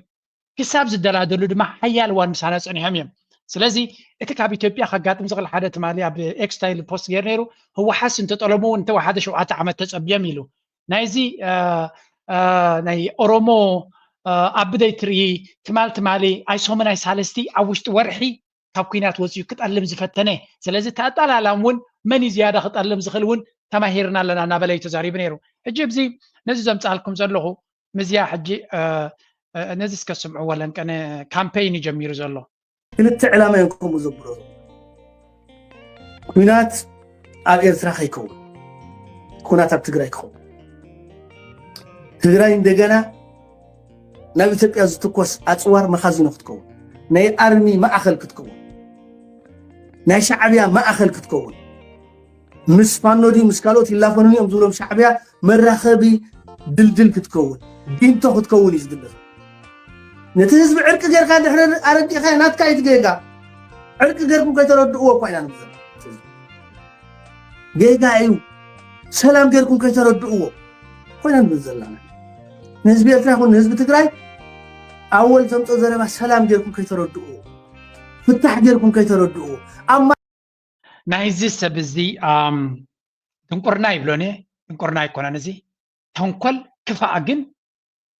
ናይ ብሓቂ ደረድ ዝሰገረ ምዃኑ በዚኻ ትፈልጥ እዛ ኩላ 2-3 ዓመት ኣብ ትግራይ ዘሎ ህዝቢ ኣብ ኤርትራ ዘሎ ህዝቢ ፍቕሪ ዝግብኦ ባእሲ ይኮነን ዝግብኦ ድብል ዝነበረ ሕጂ ትሪእዎ ኣለኹም ከመይ ይቕይር ኣሎ ኣብ መንጎ እዚ ህዝቢ ሰላም ክመፅእ ዝኽእል ሰላም በይኑ ዝመፅእ በቲ ንስኻ ኣብ ዩቱብ ንስራሕካ ትዛረቦ ዘለኻ ዘይኮነ ክልተ መራሕቲ ኣብ ትግራይ ዘሎ መራሕትን ኣብ ኤርትራ ዘሎ መራሕትን ክዘራረቡ ተኽኢሎም እዩ ሰላም ዝመፅእ ኣሚን ቃል ብቓላ ዲክሽነሪ ዴፊኒሽን ናይ ሰላም ኣብ መንጎ ሃገራት ፖለቲከኛታት ኮፍ ኢሎም ክረዳድኡ ተኽኢሎም ጥራይ እዚ ጆርጅ ስለ ዝፈተኻዮ ነቲ ስለ ፀላእካዮ ዘይኮነ ሰላም ኣብ መንጎ ትግራይን ኤርትራን ከጋጥም እንተር ኮይኑ ከም ጎረቤት ህዝቢ ማለት እዩ መራሕቲ ናይ ትግራይ እንተኾነ መራሕቲ ናይ ኢትዮጵያ እንተዘየለ ድማ መራሕቲ ናይ ትግራይ ምስ መራሕቲ ናይ ኤርትራ ክራኸቡ እንተኽኢሎም ክረዳድኡ ተኽኢሎም እዩ ሰላም ዝመፅእ ካብዚ ወፃኢ መራሕቲ ዘይሕወስዎ ሰላም ኣይኮነን ሰላም ክኸውን ኣይክእልኒ መሸቀጢ ጥራይ ክኸውን ዝኽእል በዓል እሱ ዝፈተኖ ሸቐጥ እዩ ነይሩ ናይ ብሓቂ ሓልዮት ናይቲ ህዝቢ እንተዝነብሮ ነይሩ ምእንቲ መጎጎ ተሕለፋን ጭዋ ዝበሃል ኣዘራርባ ሕጂ ዝመፅእ ንሕና ሰላም ኢና ንደሊ ብናይ መንገዲ ሰላም መፅኡ ሰላም ክመፅእ ኢና ንደሊ ንሰላም ኢና ድማ ክንሕግዝ ንኽእል ድሕሪ ሰላም ግን ፖለቲካዊ ለውጢ ንደሊ ከም ድሌት ክትዛረብ ትኽእል ኢኻ ናቱ ሰኪሪቲ ፀገም ኣበይ ኮይኑ ኣሎ ሕጂ እንታይ ይብል ፀኒሑ እቲ ዘረባ ናቱ ወላቶም እቲ ትንተና ናቱ እውን ዝሰምዕዎ ሰባት ኣለዉ ይሕዝኑንን እዮም እዛ ካርታ ራይዋ ኢሳያስ ወይ እውን ሻዕብያ እንታይ ዘሎ ይድብሎም ዘሎ እቲ ኩናት ኣብ ኤርትራ ንኸይካየድ ኣብ ትግራይ ንኽካየድ ዝፅዕር ዘሎ እዩ ዝብል ዘሎ መጀመርያ ፅላ ኣብ ልዕሊ ኤርትራ ዘሎ በዚ ራይዎ ኣብ ኤርትራ ዘሎ መርሕነት ቀዳማይ ዕላማ ናቱ ኤርትራውያን እዮም ተርዲኹን ኣለኹም ናይ ዝኾነ ይኹን መንግስቲ ኣብ ዓለም ቀዳምነት ፕራዮሪቲ ናቱ ህዝቢ እዩ ስለዚ መንግስቲ ኤርትራ እታ ዝበልሐ ስጉምቲ ክገብራ ዝኽእል ኩናት ከጋጥም ተኮይኑ ካብ ኤርትራ ወፃኢ ክኸውን ኣለዋ ናምበር 1 ናሽናል ኢንተረስት ናይ ኤርትራ እዩ ስለዚ እታ ትትኮስ ጥኢት ሓንቲ እውን እንተኾነት ኣብ ውሽጢ ኤርትራ ንኸይትትኮስ ክፅዕር ክኽእል ኣሎ እንተኾነ ኩናት ዝበሃል ንኸይመፅእ እዮም ዝፅዕሩ ዘለዉ እንተደይ ከም ገለ ኢሉ ዓንዳር ኩናት ተኮይኑ ድማ ኣብ መሬት ኤርትራ ክኸውን የብሉን ተኻለይቲ ሓሶት ናቱ ጌጋ ኣይኮነን ሓሶት ናቱ ግን እቲ ኩናት ኣብ ትግራይ ማእሲ ክኸውን ዝኽእል ትግራይ ምስ ኣብ እንድሕር ወጊኑ ኩናት ኣበይ ክኸውን ኣብ ትግራይ ክኸውን ትግራይ ብመንገዲ በዓል ጌታቸው ረዳ ንዕዑ ሰላም ዝብልዎ ዝነበሩ ብመንገዶም ኣብይ ኣሕመድ ንትግራይ ተጠቒሙ ኣንጻር ኤርትራ ክዋጋእ ተኮይኑ ኣብ ትግራይ ክኸውን ትኩናት ኤርትራ መሬት ኣላ ኣብ ዶባታ ዛላምበሳ ድዩ ዓዲ በጊዕ ድዩ ገለመለ ባድመ ድዩ ኣብ መሬት እያ ክትህሉ ኢትዮጵያ ኣበይ ክዓርድ ኣብ ትግራይ ክዓርድ ካርታ ራይዎ ስለዚ ትግራይ መደበር ናይ ኩናት ክኸውን በንጻሩ ደብረፅዮን ወይ እውን ናቱ ጉጅለ ምስ ሻዕብያን ተወጊኑ ኩናት ክካየድ ተኮይኑ በይኒ ክካየድ ኣሚን እዚኦም ናይ ወታደራዊ ስትራቴጂውን ዝርድኦም ሰባት ኣይኮኑን ኩናት ክካየድ ተኮይኑ ብዓፋር ክካየድ ምክንያቱ ትግራይ እንድሕር ዘይተሓባብር ኮይኑ ብትግራይ ኩናት ክካየድ ኣይክእልኒ ስለዚ ደብረፅዮን መሪፅዎ ዘሎ ምስ ሻዕብያ ናይ ተጋሩ ምርጫ ክኸውን ዝኽእል ንዓዶም ከትሕኑ ተደልዮም ወይ ምስ ክልቲኦም ክውግን የብሎምን ወይ ምስ ሻዕብያ ይክውግን ዘለዎ እዚኣ እንተገይሮም ኩናት ኣብ ትግራይ ይካየድን እዩ ተርዲኹን ኣለኹም ምናልባት ኣብ ብንዖም ከቃዕም ተኮይኑ እውን በይኒ ክመፅእ በምሓራይ ክመፅእ ወይ ብዓፋሪ ክመፅእ ስለዚ ኣብ ዶብ ናቶም ክግበር ዝኽእል እምበር ኣብ መሬት ናቶም ክዋጋ ኣይክእልኒ እንድሕሪ ትግራይ መሬቱ ኣፍቂዱ ግን ንዑ ረጊፁ ቡ ገይሩ ውግእ ክገብር ክፍትን ሓደ ካልኣይ ድሕሪት ህወሓት ዝበሃል ምስ ሻዕብያ ክውግን እንድሕር ዝህቅን ኣሎ ሓንቲ መንገዲ ጥራይ ክትተርፍ ሰድመት ዓፋር ትበሃል እያ እታ ዓፋር ትበሃል ድማ ከምዘይ ተዋፅኦ ስለምንታይ ዝፈርስ ዘሎ ኣቢ ዝበልኩም ራእይዎ እቲ ካርታ እንድሕር ትግራይ ምስ ዘየለ ብክልተ ግንባር ክረብ ይኽእል እዩ ልክዕ ከምታ ናይ ኣምሓራ ተፍሮ ዝነበረ ኤርትራ ምስ ሱዳን ምስ አልቡርሃን ብሓደ ስለ ዘላ ብኣምሓራ ገይሩ ክመፅእ ተፈቲኑ ብሱዳን ገይሩ ክመፅአኒ ሻዕብያ ኢሉ ስለ ዝፈርያ ኣብ ዓፋር ድማ ልክዕ ከምኡ እንድሕር እቲ ናይ ደብረፅዮን ሓይሊ ምስ ሻዕብያ ክሰርሕ ጀሚሩ ከም ገለ ኢሉ ኩናት ተጀሚሩ ቤን ክመፅእ ከም ዝኽእል ስለ ዝርድኦ ዘሎ ስለዚ እቲ ኩናት ዘይርድኦም እልፊ ጋኒን ወዲ ጋኒን ነቲ ህዝቢ ነቲ መንእሰይ ይዝውርዎ ስለ ዘሎ እምበር ሻዕብያ ወሲንዎ ዘሎ ምስ ተጋሩ ዲፕሎማሲ ምግባር ማለት ነቲ ኩናት ካብ ኤርትራ ንምርሓቅ እዩ ኪኑ ዝኸደ ግን ምስ ኣምሓራ ምስቲ ኣብ ሶማል ዘሎ ድዩ ምስ ካልእ ምስ ናይ ትግራይ ምውጋን ማለት ናይ ኤርትራ ኩናት ካብ ዓዳ ርሒቕካ ንኣቢ ድማ ናይ ኤርትራ ገፁ ክበገስ ከም ዘይክእል ጌርካ ኣብ ውሽጢ ክትቁሽሙ ዶ ምኽኣል ማለት እዩ ንኤርትራን ንህዝቢ ኤርትራን ንኤርትራን ንህዝባን ንሰራዊትን ተሓልየላ ተኮይንካ እቲ ዝበለፀ ምርጫ ክኸውን ዝኽእል ንኤርትራ ነዚ ዝመስል ስለዚ ነዚ ንምቅላዕ ድማ ለይትን መዓልትን ክንፀር ምዃንና ኢና ነግረኩም ዘለና ብርጌድ ንሓመዱ ጎነፃዊ ኣካይድኡ ኣብ ልዕሊ ኤርትራውያንን ምሽዳን ማዕከናት ዜና ምዕራብን እዚ ፀሓፊ ማለት ጀፍ ፒርስ ኣብ ልዕሊ ብርጌድ ንሓመዱ ተጠቒሙሉ ዘሎ ኣገላልፃ ዓሚቕ ከም ዝኾነ ብምሕባር እዩ ዝጅምር ኣብ ህዝባዊ ኣኼባታትን ፌስቲቫላትን ኣብ ሽወደን ጀርመን ካናዳን እስራኤልን ዝተገብረ ጎንፂ ምስ ስሕታን ኣእምሮ ዝተሓሓዝ እዩ ክፅምበል ዘይኮነ ድማ ከጉሂ ዝግብኦ ነተን ኣብ ግዜ ኩናት ትግራይ ሕወሓት ብዘይ ዝኾነ ምክንያት ዕንክሊል ዝብሉ ዝነበሩ መንእሰያት ከም ናይ ኩናት ጀጋኑ ገይሮም ዝገልፆም ዝነበራ ኣብዚ ግዜ እዚ ነቶም ትግራይ ትስዕር እናበሉ ዝድግፉ እንሆ ብዘይ ሕንከት ግብረ ሽበ እዚ ቪድዮ ዝገበርዋ ኤሪ ሚድያ ኔትወርክ ናይ ብሓቂ ክድነቑ ይግባእ እዚ ነገር እዚ ክስነት ዝግብኦ እዩ ምናልባት በቲ ትክክለኛ ስእሊ ናቱ ኣብ ዩቱብ ክንእትዎ እውን ዩቱብ ስለ ዝፃባእ ከምዚ ጌርካ ምስናዱ ኣብዚ እውን ብዙሕ ቪድዮታት ነዚ ዝምልከት ይወፅእ ኣሎ እስከብዚያ ስምዖ ሕጂ ብከምዚ ዓይነት ኣነ ዝበልኩ መራሕቲ እዞም መራሕቲ ናይ ብርጌድ ንሓመዱ ነዞም ሕጂ ብከምዚ ዓይነት ገበን ተኸሲሶም ዘለዉ ናይ ብሓቂ ይሓሊሎም እንተደኣ ኮይኖም ናይ ብሓቂ እንተደኣ በትሶም ዝበልዎ ንሕናስ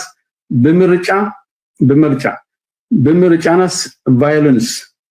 ጎንፂ መሪፅና ሕግታት ናይዘን ዘለናየን ሃገራት ጥሒስና ንክንከይድ ዝመረፅና መሪሕነት ኢና ብለን ኣሎ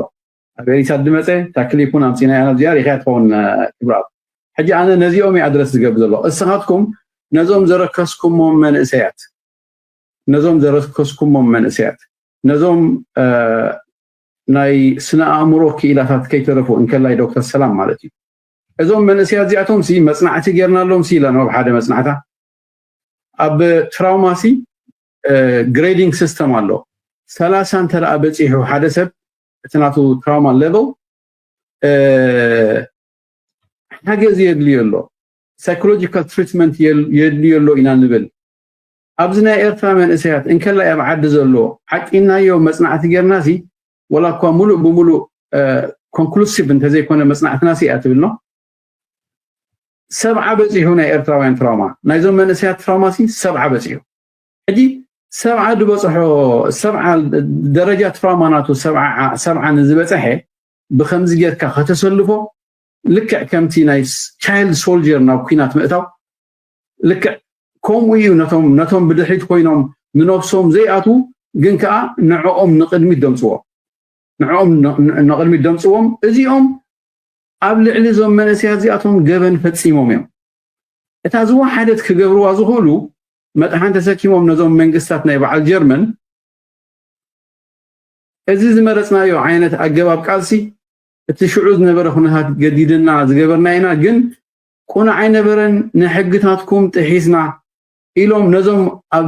ቤት ፍርዲ ንኸይመላለሱ ኣብ ዘየድሊ ናይ ጠበቃን ናይ ሕግን ዕዳን ንኸይኣትዉ ስድሮኦም ከይ ኣብ ዘይከውን ነገር ንኸይኣትዉ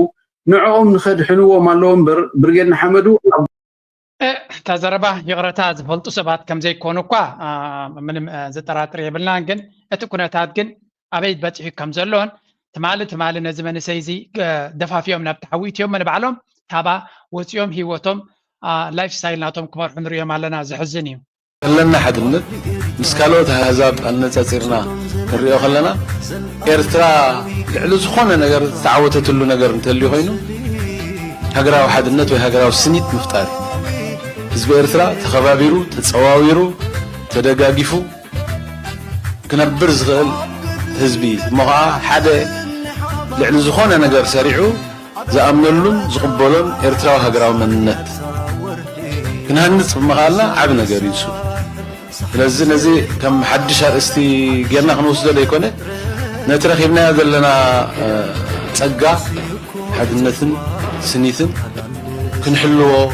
كندلدلو قالنا هنا تو صلاتنا والنزول سلبفلتو حدنتنا نملح لحيت كله اما نقولنا كفافال زخونه ريسوتات ندامصو كما قالنا زفتنمو ابز ساعات زي ولا حنت كوس خلاي كلني يا برهانه يغنيلنا زي كوسكواس زي كقصل خلالو سترينجز ناتكا بلج اناتكا فلي كايو كتكور على زي كونكا امنا برتكا كسر حلو زلكايو اب دياسبورا حنت كابتي عبي فتنا زغاطما حدنت زبير تراينيرو بزح تفتينيو زي قتلك لما يحيي لك كم زبال بزي سفح ملكع نتحدنت نمترار از حجز قبر زلو كل غسغواسات يكون كامبينس يكون سيمينارات ابو زياده اتوكر كان رخيتك حدنا زلو حزبي زحبر حفاش حاجات يبلون قبل نفسه وقف قال عبير ترى تمرت استماره زبباز نبرت حطبه صحف نيرا ስለዚህ انت حبيرك زعتك يلن كله كسغرت خليقه እዚ ቻነል እዚ ድማ ቀዳማይ ሚሽናቱ ሓድነት ናይ ዝብሔር ኤርትራ ንምሕያልዩ ምሳይ ዘለኹም ኣብዚ ነዚ መደበይ ትካተሉ ድማ ኩሉ ግዜ ኣብ ተሓድነት ብፍጹም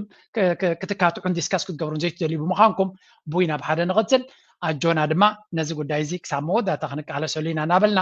ነቲ ነዚ ክሰብር ዝፍትን ድማ ኣንጻሩ ኩሉ ግዜ ክንስለፍ ኢና ናይ ሎም ኣርእስቲ ኣብዚ ኩዴ ላይክ ምግባር ሰፖርት ምግባር ደገፍ ምሃብ ድማ ናይ ወትሩ ፃውዒትና እዩ እዚኣ ክገድፈኩም